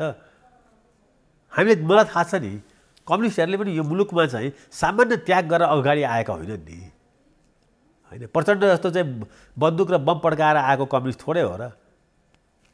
एमाले भन्ने कम्युनिस्टले तपाईँ ख्याल गर्नु त 28 सालदेखि चाहिँ भूमिगत भएर चाहिँ काम गरेको थियो, एकैपल्ट आएर 48 सालमा चाहिँ यो भूमि उपर भयो। त्यसबिचमा कैयन मानिसहरू जेल नेल, यही अहिले कैयन कुराले मलाई मन पर्दैन। तर खड्ग ओलीले आफ्नो जीवन जवानी त चाहिँ जेलको उसमा कालकोठरीमै हाले। म नक्खु जेलमा हुँदाखेरि त्यहाँ थुप्रै चाहिँ के छ भन्दाखेरि चाहिँ नक्सलाइट मुभमेन्टमा लागेका धनेन्द्र बस्नेत थिए, नरेश खरेल थिए, मनुकुमार गौतम थिए, धर्म अधिकारीहरू थिए, मोहनचन्द्र अधिकारीहरू थिए। हामी सँगै थियौँ त्यहाँ जेलमा, होइन। तर त्यहाँ चाहिँ के थियो भन्दाखेरि चाहिँ उनीहरूको स्पिरिटमा मुलुक बनाउँछु भन्नेमा कुनै कमी कमजोरी थिएन। तर उनीहरूले अवसर पाएनन् भने कोही फ्रस्ट्रेट भयो होला, कोही चाहिँ अल्कोहोलिक भएका छन्, कोही, मलाई थाहा छ नि त्यो, होइन। अवसर पाएकाहरूले बाटो बिराइदिए, अवसर पाएकाहरूले कैयनले बाटो बिराए, कैयनले गर्न खोज्दै पनि सकेनन् होला। तर के हुन्छ भने त्यो पार्टीको जुन फाउन्डेसन बनेको हुन्छ त्यो मूल चुरोबाट डेभिएट जान थाल्यो भने चाहिँ पार्टीमा विद्रोह हुन्छ। शेरबहादुरजीले राजालाई बुझाउनु भयो डेमोक्रेसी, गिरिजाप्रसाद कोइरालाले शेरबहादुरलाई पार्टीबाट निकालिदिनु भयो। भोलि शेरबहादुरजीले चाहिँ पार्टी चाहिँ गलत तत्त्वको हातमा दिन थाल्नुभयो भने चाहिँ शेरबहादुरजी भन्दा बाहिर गएर अर्को काङ्ग्रेस पार्टी बनिहाल्छ नि। अब त्यसरी अहिले पार्टीभित्रै अहिले हुन त यो सुधारको दिशामा पनि होला। संवैधानिक परिषदमा हिजो केपी शर्मा ओलीले लिएको कदमहरू संविधानभन्दा बेगरका भए भनेर विद्रोह गर्ने, विरोध गर्ने, आज फेरि यही सरकार त्यही दिशामा क्रमशः अगाडि बढिरहेको छ। यी अरू तमाम कुराहरू अघि हामीले चर्चा गरिहाल्यौँ। अनि सरकारको दिशा एकातिर छ, त्यहाँ बिचौलिया हाबी छ, डेडलक भइसक्यो यो सरकार भनेर प्रतिपक्षले आवाज पनि उठाएको छ। होइन नि, यो यसो हेर्नुहोस्, यहाँ यो चाहिँ हरेक मानिस प्रतिपक्षमा हुँदाखेरि चाहिँ उसलाई जनताको सपोर्ट चाहिन्छ। जब ऊ प्रतिपक्षमा हुन्छ र ऊ जनताको बोल्ने नाटक गर्न सिपालु छ, त्यसमा म काङ्ग्रेस कम्युनिस्ट सबै एउटै हुन्। जस्तो हिजोको दिनमा ओलीजीको निरङ्कुशता थियो, संविधानलाई मिचेका थिए, संवैधानिक परिषदमाथि पनि चाहिँ उनले यही अध्यादेश मार्फत चाहिँ उल्टाउन खोजेका थिए, होइन। निर्णय नै गरे नि, नियुक्ति नै गरे, होइन, गरेका थिए।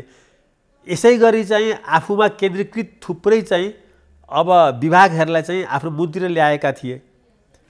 त्यो कारणले गर्दाखेरि चाहिँ काङ्ग्रेस फुटेको के अरे कम्युनिस्टहरू एक ठाउँमा आएर संविधानको रक्षा र ओलीको तानाशाह विरुद्ध एक भएको भन्ने चाहिँ नारा पनि दिए। जनता त्यसको पछि पनि लागे, अदालतले एउटा निर्णय गर्यो होइन। तर आज के छ चाहिँ, आज यिनीहरू ओलीभन्दा 1 इन्ची पनि कुनै कुरामा फरक छैनन्।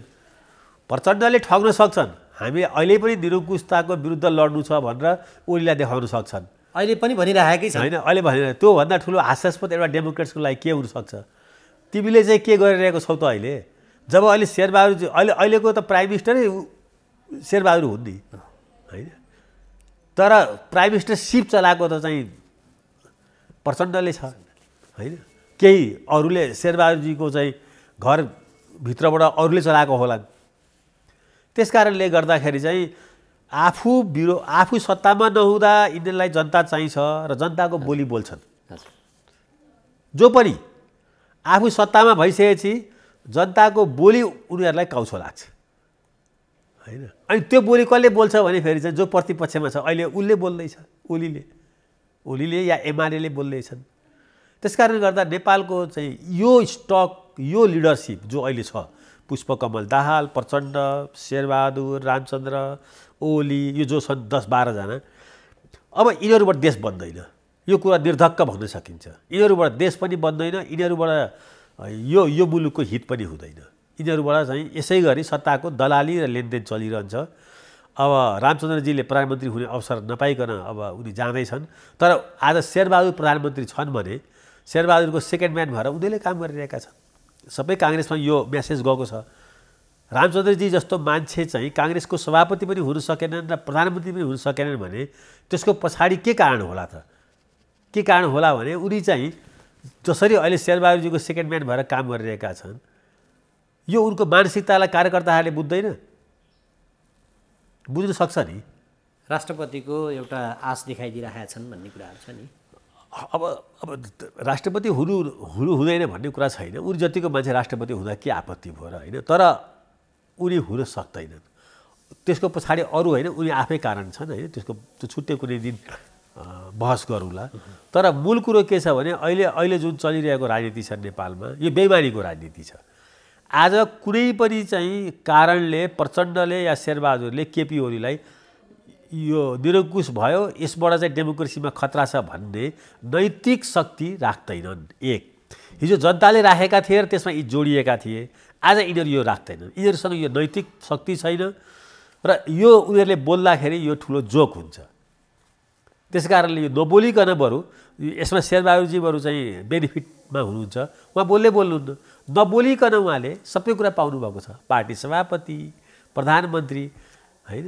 प्रचण्डजी यति धेरै बोल्नुहुन्छ कि चाहिँ 48 घन्टा अगाडि बोलेको कुरा 48 घन्टापछि आफै कन्ट्राडिक्सन गर्नुहुन्छ होइन। त्यस कारण अब हेर्नुहोस्, यसलाई यसरी बुझ्नु पर्यो नेपालको राजनीति। नेपालको राजनीति सप्रिने अहिले सम्भावना यिनीहरू हुँदाखेरि छैन। एक, अब नेपालमा एउटा तयारी नेपालको युथहरूको या नेपालको एउटा छटपट्टि छ। यो देशको छटपट्टि छ, युवाहरूको, मिडल क्लासको छटपट्टि छ कि के छ भने के यिनीहरूलाई पनि श्रीलङ्काको चाहिँ राजापक्ष परिवार जस्तै बनाउने। यी सबै थर भिन्दै छ, थर एउटै छैन राजापक्ष जस्तो। तर यी सबैको मेन्टालिटी एउटै छ। यी सबै चाहिँ राजापक्ष नै हुन्, चाहे त्यो ओली हुन्, चाहे चाहिँ यो देउपा हुन्, चाहे दाहाल हुन्, चाहे अब यो 4-5 जना छन् नि, चाहे नेपाल हुन्, चाहे चाहिँ खनाल हुन्। यी सबै राजापक्ष नै हुन्। यिनीहरू सबैले के कुरा छोडेका छन् अहिले भन्नुहोस् त? सबैको नाममा ट्रस्ट छ। सबैले आफ्नो चाहिँ श्राद्ध आफ्नै जीवनमा गर्न थालिरहेका छन् होइन। सरकारको ढुकुटीबाट पैसा लिएर। अब हिजो अस्ति उहाँ पनि सिको तल प्रदेश सरकारहरूले नि गरिरहेको देखिन्छ, बाबाको नाममा ट्रस्टहरू राख्ने होइन। अब राष्ट्रपतिले गर्ने सिको, गर्ने अग्ली डिस्प्लेहरू, प्रधानमन्त्रीले बनाउने भ्यू टावर, त्यो त तल सिकिहाल्छ नि। त्यसका भक्तगणहरूले त्यो नगरिकन मेरो नेता खुसी हुँदैन भन्ने लागिहाल्छ। अहिले 4 नम्बर प्रदेशको मुख्यमन्त्रीलाई के लाग्यो भन्दाखेरि चाहिँ सबैले त आफ्नो बाबुबाजेको नाममा ट्रस्ट बनाएर चाहिँ लुटेका छन् भने मैले आफ्नो बाबुबाजेको नाममा बनाउनु किन हुँदैन? उसको नाममा मात्रै किन विरोध भएको? अहिले कसको नाममा ट्रस्ट छैन होइन। अहिले कसको नाममा तुलसीलाल के अमात्यको नाममा छैन कि सुशीला के अरे सुषमा कोइराला ट्रस्ट छैन कि बिपी कोइरालाको नाममा ट्रस्ट कतिवटा छन् गिरिजाप्रसादको नाममा पनि कतिवटा भइसके हुँदाहुँदा सुशील कोइरालाको नाममा पनि 2-4वटा भइसके यी सबै के हो यी सबै जनताले बनाएको हो र यी ट्रस्टहरू आफ्नो पैसा दिएर होइन नि यी सबै तिनका भक्तगणहरूले राज्यको ढुकुटीबाट लिएर म ट्रस्ट बनाएर मेरो चाहिँ वैभवलाई वृद्धि गर्छु भनेर बनाएको हो एकै दिन एकै सर्टमा सम्पूर्ण ट्रस्ट बन्द गर्न सकिँदैन कुनै पनि बजेट हाल्दिन भनेपछि यिनीहरू आफ्नो बुताले र त्यो व्यक्तित्वको बुताले त्यो ट्रस्टमा पैसा हाल्ने मान्छेहरू त चाहिँ ट्रस्ट भनिसकेपछि त जनताले चलाएको हुनु पर्यो नि जनताको हुनु पर्यो नि हरेक ट्रस्ट चलाउने मान्छे त्यसैका परिवारका छन् त्यसैका नातागोता छन् त्यस्तो नि कहीँ ट्रस्ट हुन्छ संसारमा यहाँको ट्रस्टको परिभाषा र यहाँ भइरहेको यो विकास हेरेपछि त मान्छे लाज लाग्छ यहाँ त त्यस कारणले गर्दा नेपाल सुध्रेला तत्कालमा देखिन्छ त्यो लक्षणहरू सुध्रिन्छ एउटै उपायले जसरी श्रीलङ्कामा चाहिँ जन उभार आएको छ तपाईँ हेर्नुहोस् एकपल्ट यस्तो एउटा उभार आउनुपर्छ जसले यी चाहिँ थोत्रा मोत्रा यो 30 वर्षदेखि बसेर होइन शासन गरिरहेकाहरूलाई या जेलमा हाल्नुपर्छ या यिनीहरू डरले देश छोड्नुपर्छ अधिकांश नेपालमा राजनीति गर्नेहरूको यो 30 वर्षको राजनीति गर्नेहरूको केटाकेटीहरू यो देशमा छैन अब हुँदाहुँदा त्यसैको सिको गरेर सबै मध्यम वर्गले आफ्नो केटाकेटीहरूलाई विदेश पठाइसके पर्मानेन्टली तपाईँ 60 अरब रुपियाँ आज म हेर्दै थिएँ यो साल मात्रै चाहिँ होइन अध्ययनको लागि गएको होइन कोही पनि सबैले देश छोडेको त्यसमा 90%ले देश छोडेको 10% पनि पढेर आउँदैनन् त्यो गएको त यहाँ राजनीति गरेर राष्ट्रलाई चाहिँ कब्जा गर्नेहरू इलिट्सहरूको सन्तानहरूले देश छोडेका हुन् यो बडो सुविचारित रूपमा भइरहेको छ हेर्नुहोस् यो सबै चाहिँ अहिले राजकाज चलाउनेहरूलाई थाहा छ एक दिन यहाँ चाहिँ राजा पक्ष बनिन्छ भनेर आफ्नो सन्तानलाई पहिले पठाए अब पछि यिनीहरू जाने हो जान्छन् यिनीहरू पनि अब पिसफुल्ली जान्छन् कि जान नदिने गरी आन्दोलन हुन्छ त्यो मात्रै पर्खिनु पर्ने छ नेपाल चाहिँ अब जुन दुर्दशा छ नेपालको म त भन्छु अहिले कमसेकम 2 वर्ष 3 वर्षलाई जो मलेसिया मध्यपूर्व गएर यो देश बचाएका ती चाहिँ निम्न मध्यम वर्गीय गरिबहरू छन् नि तिनीहरूले यो देशमा रेमिटेन्स पठाउनै बन्द गर्नुपर्छ रेमिटेन्स उनीहरूले पठाएनन् भने अहिलेको नेपालमा झन्डै 10 देखि 12 खरब आउँछ नि यहाँका यी पोलिटिसियन यो प्रदेशमा बस्ने मन्त्रीहरू प्रदेशका प्रदेश सभाका सदस्यहरू नेपालका करप्ट ब्युरोक्रेट्सहरूले चाहिँ कसरी तलब खान्छन् तिनीहरूले त म तपाईँको टेलिभिजनबाट रिक्वेस्ट गर्छु कमसेकम 2 देखि 3 वर्ष अलिकति तिनीहरूको बाबुआमाले यहाँ दुःख पाउँछन् त्यति मात्रै कुरा हो तिनीहरूको के उपाय गर्ने हो भनेर यहाँ पठाउँदै नपठाउनु रेमिटेन्स तब मात्रै यिनीहरू चेत्त छन् जबसम्म त्यो पसिना चुहाएर पठाएको पैसा यहाँ आइरहन्छ यिनीहरू चेत्नेवाला छैनन् त्यो पाइपलाइनै बन्द गरिदिनुपर्छ है अमेरिका र युरोप जानेहरूले त यहाँ पैसा लिएर जान्छन् नि ती गरिब तिनीहरूकै यहाँ फेरि सम्मान छैन हेर्नुहोस् तिनीहरूलाई पासपोर्ट लिने ठाउँमा अब अहिले भन्नुहोस् त पासपोर्ट लिने ठाउँमा तिनीहरूलाई दुःख झन्झट छ अब एयरपोर्टमा गयो त्यो स्लेभ जस्तो क्या एउटा स्लेभ ट्रेड भन्ने हुन्थ्यो होइन 17औं शताब्दी 18औं शताब्दीमा चाहिँ युरोपले गर्थ्यो स्पेनले इटालीले स्लेभ ट्रेड गर्थे कालाहरूलाई ल्याएर बन्दुवा मजदुर बनाएर थिए आज त्यस्तो किसिमको बिहेभ चाहिँ गर्छन् हरेक ठाउँमा चाहिँ त्यो चाहिँ गरिब भएको कारणले होइन रोजगारीको खोजीमा मलेसिया मध्यपूर्व गएको कारणले तिनीहरूलाई स्पेशल ट्रिटमेन्ट गर्नुपर्ने होइन जसको पैसाले जसको कमाइले जसको पसिनाले यी करप्ट ब्युरोक्रेट्स करप्ट पोलिटिसियनहरू बाँचेका छन् तिनीहरूले त्यसलाई सम्मान त दिन सक्दैनन् भने अपमान त नदिनु नि कमसेकम मैले इन्डियाको त्यो इन्दिरा गान्धी इन्टरनेसनल एयरपोर्टमा मेरो एक दिन झगडै भएको छ त्यहाँ इन्डियनले पनि तिनीहरूलाई अपमान गरिरहेका थिए गोर्खे भनेर तिनीहरूलाई ठेलेर चाहिँ तिनीहरूको टिकट अरू आफ्नो साथीभाइलाई दिँदै थिए यहाँ हामी आउँदै थियौँ हामीले झगडा गर्नु पर्यो काउन्टरमा गएर कसरी दिन्छस् त अरूलाई टिकट भनेर त्यति भन्नु देशभित्र अपमान जसले देश चलाएको छ विदेशमा अपमान जसले यो देशलाई बचाएको छ आँखाबाट आँसु आउँछ तिनीहरूको मैले त्यो कतारमा काम गरेको देखेर मैले 50 डिग्री टेम्परेचरमा 48 डिग्री टेम्परेचरमा तिनीहरूलाई त्यो बाटोको त्यो रुखहरूमा स्प्रे पानी त्यो वाटर स्प्रे गरेको हामी त्यो गाडीबाट निस्किन सक्दैन थियौँ, उनीहरू चाहिँ त्यो गाडीको माथि चढेर स्प्रे गरिरहेका थिए। अधिकांश नेपालीहरू थिए त्यो 48 डिग्री 47 डिग्री टेम्परेचरमा सडकमा, यहाँबाट भनौँ न गुल्मीबाट गएका, भोजपुरबाट गएकाहरूले जसले 30 डिग्री टेम्परेचरमा चाहिँ खेप्न सक्दैन थिए, आफ्नो केटाकेटी आफ्नो परिवार पाल्न, यो देश बचाउनको लागि त्यहाँ 48 डिग्री टेम्परेचरमा मैले त्यहाँ कतारमा, दुबईमा, त्यो अबुधाबीमा गएर हेरेर आएको छु मैले। त्यसपछि मलाई त्यहाँ जानु नपरोस् जस्तो लागेको छ। त्यस्तो स्थिति छ नेपालीहरूको। अब यो कालापानीको त कुरै भएन, जुन उत्तराखण्डमा मान्छे बोकेर बद्री केदार पुगाउँछन् होइन, र आफ्नो चाहिँ अछाम बझाङ बाजुराका चाहिँ बाउआमालाई पाल्छन्। त्यही ठाउँबाट डल्ले धुराबाट आएको होइन अहिलेको शेरबहादुर देउपा। आज अहिले पनि जब बद्री केदारहरूको चाहिँ यातायात त्यो खुल्ल छ, त्यहाँ सारा चाहिँ मान्छे बोकेर पेट पाल्ने चाहिँ नेपाली हुन्छ। नेपाली हुन्छन् भने यही 7 पल्ट ज्योतिषीले प्राइम मिनिस्टर चाहिँ हुन्छु भन्ने शेरबहादुर देउपाको चाहिँ क्षेत्रको र अहिले 5 पल्ट चाहिँ प्राइम मिनिस्टर भइरहेको छ। केही गर्नु पर्दैन। मेडिकल कलेज त्यहाँ को पढ्छ अहिले? त्यहाँ मेडिकल कलेज राजधानी सार्छु, मेडिकल कलेज गर्छु, राजनीतिक नारा दिने, त्यहाँको गरिबीलाई एड्रेस गर्छु भन्नु पर्दैन? तिनीहरूको त्यो भुकमरीलाई एड्रेस गर्छु भन्नु पर्दैन? दिमागैमा चाहिँ के छ भन्दाखेरि चाहिँ नेपाल बिगार्ने फेन्सी प्रोजेक्टहरू छ क्या। त्यो फेन्सी प्रोजेक्टमा पैसा आउँछ, बिचौलिया हुन्छ। त्यस कारणले मुलुकलाई अहिले नसोच्ने हो भने सोच्दैनन् यिनीहरूले। हेर्नुहोस्, तर युवाहरूले सोच्नु पर्यो।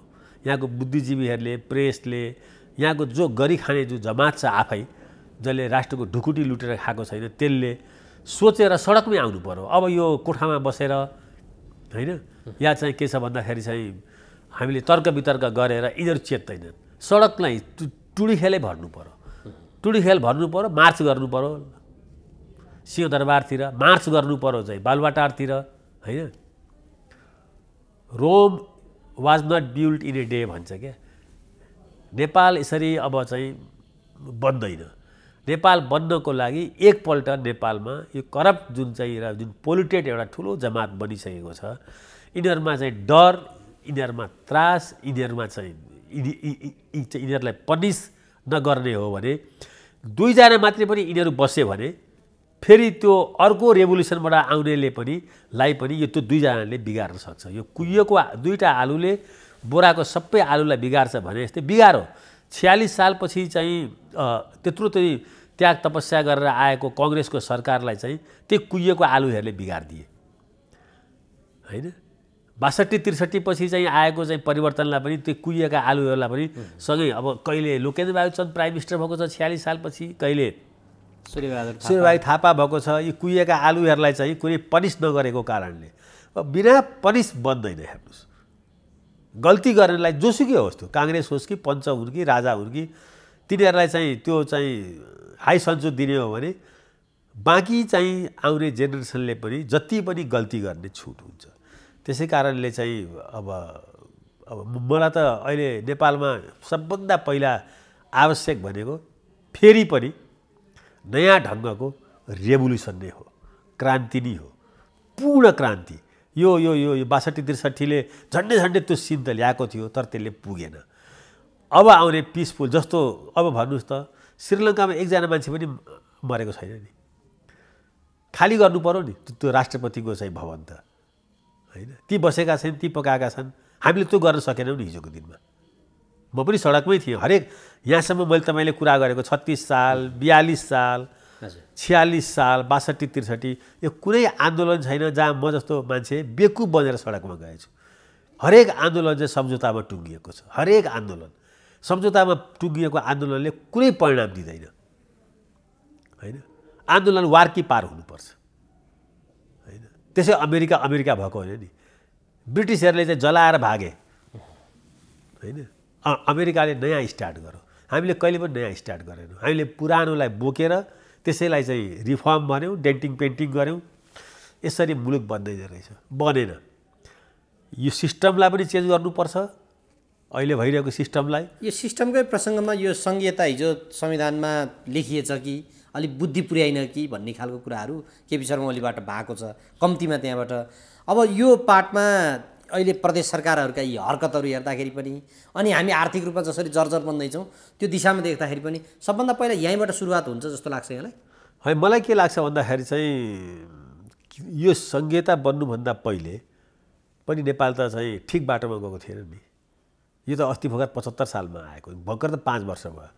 5 वर्षमा मात्रै देश बिग्रेको होइन नि। देश त एउटा 47, 48, 49, 50देखि नै खास गरी 51 को अन्तरिम शासनदेखि अब यसलाई कुरा नपचाइकन भन्नु पर्दाखेरि नेपाली काङ्ग्रेसले जब आफ्नो पार्टी व्यवस्थापन गर्न सकेन र चाहिँ मध्यावधिमा गयो, त्यो बेलादेखि त देशले त बर्बादै मात्रै देखेको छ नि, बर्बादी मात्रै। 51 सालको मध्यावधिपछि देशले बर्बादी बाहेक केही पनि देखेको छैन नि। हो, केही सेक्टरमा विकास भएको छ, केही बाटाघाटा बनेका छन्, केही मेडिकल कलेजहरू बनेका छन्, होइन, केही कामहरू नभएको होइन। तर ती कामहरू भन्दा ठुलो काम मानिसहरू पलायन भएको छन्, युवाहरूले देश छोडे। यो त फ्याक्ट छ नि। आज 40-50 लाख युवाहरू चाहिँ यो देश बनाउनु छोडेर कतार र मलेसिया मध्यपूर्व बनाउँदैछन्। यो फ्याक्ट हो नि। आज नेपालको मिडल क्लास हरेक घरमा, हरेक मन्त्री भएकाहरूको, मेम्बर अफ पार्लियामेन्ट भएकाहरूको हरेकको सन्तान देशभन्दा बाहिर छन् नि, अपवाद बाहेक। यो पनि फ्याक्ट हो नि। किन छन् त त्यो? किन हाम्रो दिमागमा, मेरै दिमागमा छ, म तपाईँलाई अनेस्टली भन्छु, मेरो दिमागमा यो देश बन्दैन, मेरो केटाकेटी किन यहाँ बसेको होला, दुःख पाउँछन् यिनीहरूले भन्ने छ। न सोसल सेक्युरिटी छ, न पोलिटिकल स्टेबिलिटी छ, न कुनै काम गर्न सरकारको कुनै पनि मन्त्रालयमा या कुनै पनि विभागमा कुनै पनि सेवा लिन गयो भने घुस नखुवाइकन काम हुन्छ, यो विश्वासै छैन। घुस पनि अब थोरैले चल्दैन, होइन। त्यस कारणले गर्दा यो लेभलको निराशा चाहिँ जतिसुकै देश लुटे पनि तिनीहरूले आफ्नो सन्तानलाई यो ट्र्यापमा हाल्न चाहेनन्, तिनीहरूले देशबाट बाहिर निकाले। आज मैले अहिले भनिहालेँ 60 अर्ब रुपियाँ यो 11 महिनामा जुन विदेश गएको छ, त्यो थोरै, त्यो मलेसिया मध्यपूर्व जाने चाहिँ त्यो भनौँ न 2 करोड पपुलेसन जो नेपालको छ अहिले, अलिक तल बटम लाइनमा, त्योबाट त गएको होइन नि त्यो पैसा। त्यसको लागि गएको हो र होइन नि। को छ त आखिर? पढ्नेको नाममा अमेरिका जाने, युरोप जाने, डलर यहाँको सिद्ध्याउने को छ त? त्यो त यही पोलिटिसियन ब्युरोक्रेट्सहरूको फ्यामिली हो, होइन। अनि डलर ल्याइदिने को छ भन्दा त्योभन्दा तलको लोवर मिडल क्लास, होइन, गरिब, जो मलेसिया मध्यपूर्वमा गएर त त्यहाँ पैसा राख्न सक्दैनन्, तिनीहरूले पठाउँछ नि, यिनीहरूले लिएर जान्छ। यहाँ 2 किसिमको हेर्नु न, कस्तो मजाको साइकल छ। जो देश लुटिरहेका छन् तिनीहरूले चाहिँ, र जो देश बनाइरहेका छन्, देश बनाउनेहरू चाहिँ पैसा पठाउँछन्। ती गरिब छन्, ती यो देशभित्र अभाव, रोजगारी नपाएर विदेश गएर यहाँ पैसा पठाउँछन्। त्यसले देश बन्नुपर्नेमा देश लुट्नेहरूले आफ्नो सन्तानको लागि चाहिँ यहाँबाट फेरि चाहिँ देश बाहिर जानको लागि चाहिँ त्यही तिनीहरूले पठाएको डलर चाहिँ यहाँबाट पठाइरहेका छन्, दिइरहेका छन्। यो कस्तो भुवाङ हो भन्नुहोस् त। अब यसको सोलुसनको पार्टमा अन्तिममा पनि छौँ। अब यो एउटा ठुलो एउटा रिभोल्युसन नआइकन नमिल्ने भयो मलाई लाग्छ। त्यो बिना रेभोल्युसनै सम्भव छैन। यो सानोतिनो रेभोल्युसन होइन, अनकम्प्रोमाइज, जुनसुकै सिस्टममा आओस्, 1 पार्टी सिस्टममा आओस् कि मल्टी पार्टी सिस्टममा आओस्, अब यो मुलुक चाहिँ के छ भनेर भन्दाखेरि चाहिँ यसै गरी चाहिँ बस्दैन। हो, डेमोक्रेसीले यसलाई एड्रेस गर्न सकेको भए धेरै राम्रो हुन्थ्यो, हुनु पनि पर्छ। डेमोक्रेसी त आउने, तर रुल अफ ल नआउने, कानुनको शासनै नआउने। काङ्ग्रेसको जिम्मेवारी आज कानुनको शासन चाहिँ काङ्ग्रेसले स्थापित गर्नुपर्ने होइन, स्टेटलाई ट्रान्सपरेन्ट बनाउनु पर्ने होइन। आज जनार्दन शर्मालाई प्राइम मिनिस्टरले निकाल्नुपर्ने हो कि यत्रो प्रेसले र यत्रो नागरिक समाजले र यत्रो चाहिँ पार्लियामेन्टेरियनहरूले भन्नुपर्ने हो? प्रधानमन्त्रीले तिमीले के गरेको त्यो रातारात चाहिँ? को त्यो अग्रवालहरू 2 जना 3 जना कला त्यहाँ छिरायो? कसरी यो देशको चाहिँ यत्रो 20 अरब रुपियाँको चाहिँ लुट तिमीले चाहिँ गर्यौ? फायर गरिदिनु पर्थ्यो। मलाई याद छ अहिले पनि, होइन, थुप्रै कमजोरी हुँदाहुँदै पनि गिरिजाप्रसाद कोइरालाले एकजना सिनियर मिनिस्टरलाई राजीनामा दिने पनि नदिकन फायर गरिदिनु भएको छ। राजीनामा पनि दिन नदिकन उसले त्यस्तै एउटा चाहिँ जातीय पोलिटिक्सलाई बढावा दिने चाहिँ मिटिङ गरेको थाहा पाउनुभयो, फायर गरिदिनु भएको छ। पद मुक्त गरेको मैले नै लेखेको छु त्यो। त्यस कारणले गर्दा अब अहिले चाहिँ के छ भन्दाखेरि चाहिँ जुन ढङ्गले चाहिँ गइरहेको छ मुलुक चाहिँ, होइन, डेमोक्रेसीमा हुनुपर्ने बेसिक कुराहरू पनि अब अहिले त्यही अध्यादेश ल्याउने कुरा, के अरे, संवैधानिक परिषदको नियुक्तिमा यो सुहाउँछ एउटा डेमोक्रेसीले? सुहाउने कुरा हो यो। शेरबहादुरजीले अहिले जे काम गरिरहनु भएको छ उहाँलाई डेमोक्रेट्स भन्न मिल्छ? उहाँ प्रधानमन्त्री हुनुलाई डेमोक्रेसी चाहिने, बाँकी अरू सबै अनडेमोक्रेटिक गर्नलाई सुहाउँछ? अरू बाँकी उहाँले डेमोक्रेटिक एक्सर्साइज के गर्नुपर्छ? के पनि नथिङ, जिरो। त्यसै कारणले चाहिँ अब उहाँहरूले चाहेर नचाहेर पनि म देख्दैछु नेपालमा फेरि एउटा नयाँ ढङ्गको नयाँ किसिमको पार्टीहरूको युवाहरूको उदय हुँदैछ जसले राजनीतिमा हस्तक्षेप गर्दैछ हैन। तपाईँ हाम्रो घरकै केटाकेटीहरूलाई हामी अब रोक्न सक्दैनौँ। जो यहाँ बसेका छन् तिनीहरूले हस्तक्षेप सङ्गठित रूपमा बुलन्द आवाज गरेर गर्नै पर्छ। नभए देशको यो कङ्गाली यो बर्बादी उनीहरूले हेरेर बस्ने हो भने कि देश छोड्नु पर्यो। बुढाहरूको हातमा देश छोड्ने हो भने देश डुब्छ। यिनीहरू सुध्रिँदैनन्। हाम्रो शास्त्रले पनि चाहिँ यिनीहरूले अब गर्ने भूमिका भनेको अर्कै छ, वानप्रस्थान सन्यास हो। यी जाँदैनन्। यिनीहरूको वानप्रस्थान पनि सन्यास पनि त्यही सिंहदरबारकै सत्ता हो हैन। एउटै मान्छे 10 पल्ट उठ्छ चुनावमा एकै ठाउँबाट, हार्दा पनि त्यही हुन्छ जित्दा पनि त्यही हुन्छ, फेरि हार्छ। कहाँ डेमोक्रेसी छैन, विकल्पै छैन। अनि अरू सबैलाई झोले कार्यकर्ता बनाएको छ हैन, बिचौलियासँग पैसा लिएको छ। यस्तो डेमोक्रेसी कति चल्ला र? त मलाई लाग्छ अहिले बालेनको मात्रै हस्तक्षेप होइन, धरानको मात्रै हस्तक्षेप होइन, साम्पाङको धनगढीको हमालको मात्रै होइन, देशभरि हस्तक्षेप गर्न तयार हुनुपर्छ, आँट गर्नुपर्छ। कम्फोर्ट जोनबाट युवाहरूले बाहिर निस्किनुपर्छ र राजनीतिलाई चाहिँ बुढाहरूको हातबाट स्न्याच गर्नुपर्छ, खोसेर जो हुन्छ, चाहे कम्युनिस्ट हुन्, चाहे काङ्ग्रेस हुन्, चाहे स्वतन्त्र हुन्, यिनीहरूको हातमा छोड्ने हो भने देश बर्बाद हुन्छ। त्यसको अन्तिममा त्यसो भए यो व्यवस्था नै परिवर्तन हुन सक्ने सम्भाव्यता पनि हुन्छ हैन? त्यस्तो जुन व्यवस्था जुन संविधान टेकेर मुलुकको यो हालत छ त्यो बाँच्ला। यसमा चाहिँ भारतको संविधानविद अम्बेडकरले भनेका छन् संविधान जति राम्रो बनाउनुहोस् त्यसलाई चलाउने मान्छेहरू चाहिँ पात्रहरू कुशल भएनन् भने त्यो सम्पूर्ण संविधान केही काम लाग्दैन। यो विश्वेश्वर प्रसाद कोइरालाले पनि भन्नुभएको छ, बिपी कोइरालाले पनि। तर अब काङ्ग्रेसमा यो कुराहरूको डिबेट छैन। आज सबभन्दा ठुलो अभाव त के छ भने पार्टीहरूमा डिबेटै छैन नि। डिबेटै गर्न डराउँछन्। संवाद, छलफल, बहस, नयाँ नयाँ विचारहरूको अभावमा डेमोक्रेसी टिक्दैन, संविधान टिक्दैन। अब त्यो न शेरबहादुरले बुझेका छन्, न काङ्ग्रेस पार्टी चलाउने अहिले रामचन्द्र पौडेल, न चाहिँ कृष्ण सिटौला अहिले चलाएको। अहिले शेरबहादुरलाई सभापति प्राइम मिनिस्टर त यिनीहरूले बनाएको नि होइन र। अब युवाहरू आएका छन्, केही आशा लाग्दो रोल पनि केही खेलेका छन्। भन्न त गगन थापाले म प्रधानमन्त्री बन्ने प्रयत्न गर्छु भने विश्वप्रकाश शर्माले त्यसमा सहमति पनि दिएका छन्। यो स्वाभाविक छ। यो त हरेक मेम्बर अफ पार्लियामेन्ट चाहिँ प्राइम मिनिस्टर बन्न योग्य छ, किन छैन र? त्यसमा पनि गगन त अब महामन्त्री भइसकेका छन् काङ्ग्रेसको, पार्टी सपोर्ट पनि छ, पपुलर सपोर्ट पनि छ, दुइटै छ। बन्न सक्दा के आपत्ति भयो र? त्यो त अब स्वाभाविक कुरा हो। तपाईँ मेम्बर अफ पार्लियामेन्टमा उठेर म प्राइम मिनिस्टर हुन्छु भन्न सक्नुहुन्छ, जसले पनि सक्छ। त्यही त हो डेमोक्रेसी भनेको होइन। त अहिले उनले 2-3टा काम आफ्नै पार्टी सभापतिसँग पनि फाइट गरिरहेका छन्। हिजो शेखर कोइरालाको पनि चाहिँ कहीँ कतै देखेँ होइन। उनले पनि चाहिँ अहिले चाहिँ लड्ने यसै गरियो कि पार्टी सुध्रिनु पर्यो, पार्टी सुधार्न यिनीहरू लागिरहेका छन्। पार्टीलाई हस्तान्तरण र रूपान्तरणको नारा यिनीहरूको छ काङ्ग्रेसको। कम्युनिस्टमा त यस्तो सङ्गठित प्रयत्न पनि म कहीँ देख्दिनँ। त्यहाँ त ओली बाको चाहिँ जे छ त्यही देवतुल्य बोली छ। त्यहाँ चाहिँ त्योसँग विमति जनाउने, त्योसँग अलिकति विचार राख्नेहरू त फ्याँकिएकै छन्। पार्टी नै फोटेर पनि गएका छन्। त त्यसै कारणले मुलुकमा जुन पार्टीमा अहिले पनि शेरबहादुरलाई हामी च्यालेन्ज गर्न सक्छन् भन्ने, जो प्राइम मिनिस्टर पनि छ, प्रेसिडेन्ट पनि छ, उसलाई पनि च्यालेन्ज गर्न सक्ने छ भने यो पार्टी जीवन्त छ। अहिले पनि केही आश गर्न सकिन्छ भने यो काङ्ग्रेस पार्टीबाट सकिन्छ। गगनबाट पनि सकिएला, शेखर कोइरालाबाट पनि सकिएला, विश्वप्रकाशबाट पनि सकिएला, धनराजबाट सकिएला, जीवन परियारबाट सकिएला, सरिता प्रसाईबाट सकिएला।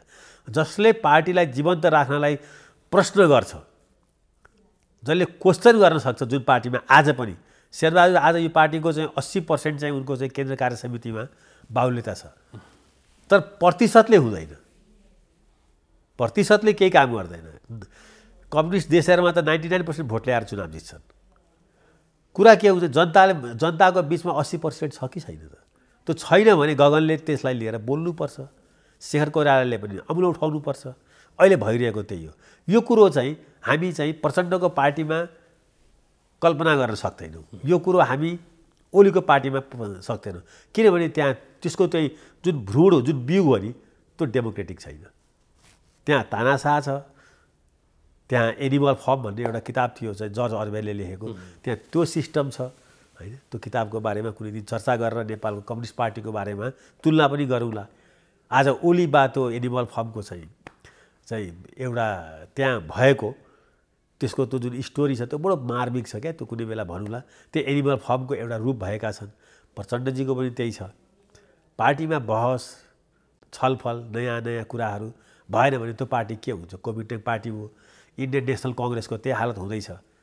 त्यसै कारणले चाहिँ मूलत पार्टीहरू सुध्रिँदैनन् भन्ने कुराको मेसेज गइरहेको छ अहिले।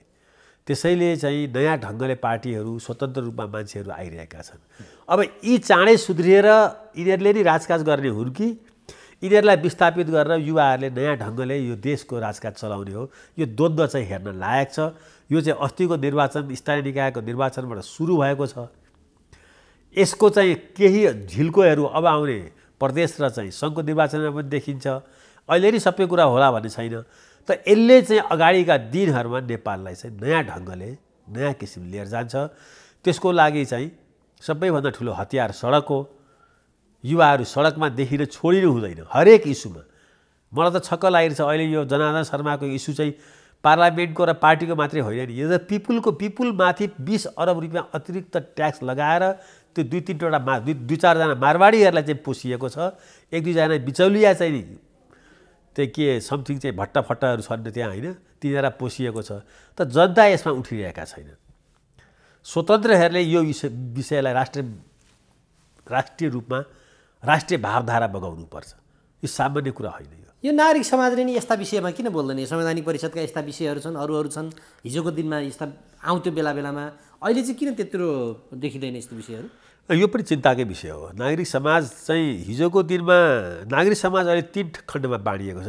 एउटा नागरिक समाजको पार्टीकरण भएको छ, अर्को नागरिक समाजको डलरकरण भएको छ, अर्को नागरिक समाजको चाहिँ यो के अरे चाहिँ यो भन्छन् नि सेक्टोरल चाहिँ यिनीहरू चाहिँ यो विदेश भ्रमण र चाहिँ अनि अमुक देशको चाहिँ एउटा भएका छन्। प्रवक्ता जस्तो भयो, एजेन्टैमा भनिदिने प्रवक्ता जस्तो। अहिले जो हामी नागरिक समाज भनेर बुझेका थियौँ त्यो छिन्नभिन्न भएको छ। कोही माओवादी नागरिक समाज भएको छ होइन, कोही एमालेको त नागरिक समाज स्थापितै छ। उसले विभिन्न नाममा चाहिँ पञ्चायतकालदेखि नै संस्था खोलेको छ होइन। संसार त ठगेको छ तर त्यसले नेपालीलाई ठग्नु सकेको चाहिँ छैन। त्यसकारणले जो रियल नागरिक समाज थियो जसले 62-63 को आन्दोलनमा ठुलो कन्ट्रिब्युसन गर्यो ती केही शिथिल भएका छन्, निराश भएका छन्। म सबैलाई चिन्छु के शिथिल के निराश। अब यो मुलुकमा केही हुँदैन भन्ने छ। केही डलर खेतीमा लागेका छन्, केही पार्टीको चाहिँ अवसरहरूको खोजीमा राजदूत पाइन्छ कि मेम्बर अफ पार्लियामेन्ट भइहालिन्छ कि अप्पर हाउस पुगिहालिन्छ कि भन्नेमा लागेका छन्। केहीमा छटपट्टि पनि छ होइन, केहीमा इमान्दारपूर्वक छटपट्टि पनि छ। तर त्यो थोरै छ, सानो छ, एकदमै चाहिँ के छ भन्दाखेरि चाहिँ कमजोर अवस्थामा छ। अब त्यसलाई प्रेसले पिपुलले साथ दिँदाखेरि त्यसले स्पार्क क्रिएट गर्न सक्छ। अहिले पनि नसक्ने होइन ती। अब अहिले भनौँ न केही मानिसहरू चाहिँ अब हराएका जस्तो पनि छन्, अब फेरि जाग्लान् आउलान् होइन, जसको क्रेडिबिलिटी छ। त्यसो भए अब हामीले कुरेर बस्नु बाहेक त्यो ज्वारभाटा श्रीलङ्काबाट सुरु भएको पाकिस्तान हुँदै यता प्रवेश गर्ने होइन। अहिले घर घरमा चर्चा छ यसको च्यानलाइज र यसको चाहिँ लिडरसिप सङ्गठित एउटा चाहिँ समूहहरूले यसलाई प्रयत्न गर्दाखेरि नेपाल श्रीलङ्का हुन्छ भन्ने त सबैको दिमागमा छ नि। भनिसके, नेतृत्वले नि भनिसके, सत्ताको दलको नेताले पनि भनिसके, प्रतिपक्षले नि भनिसके। होइन, नेता र प्रतिपक्षले भनेको चाहिँ आफू जोगिन हो होइन, तिनीहरूको त्यसमा इमान्दारिता छैन। तर घरमा भएको जनता चाहिँ सिरियस कन्सर्न हो।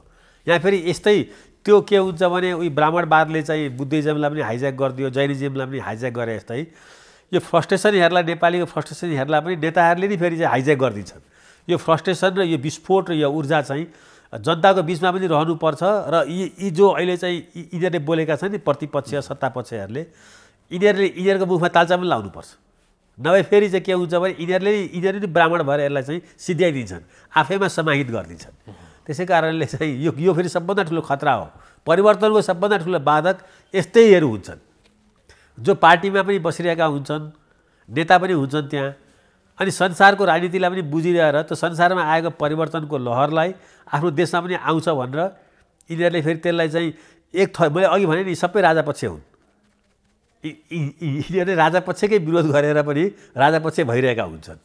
त्यस कारणले यो खतराबाट पनि जोगिनुपर्छ। जो चाहिँ युवाहरू मुलुकलाई चाहिँ मुलुक बर्बाद भयो भन्छन्, मुलुक राजापक्षको चाहिँ कब्जामा छ भन्छन्, तिनीहरूले चाहिँ यस्तो ट्र्यापहरूबाट जोगिनुपर्छ। हुन्छ, यो महत्त्वपूर्ण विचार र समयको लागि म यहाँलाई धन्यवाद र आभार व्यक्त गर्छु। हस् हरिजी, तपाईँको यो एभरेस्टलाई चाहिँ म धन्यवाद दिन चाहन्छु।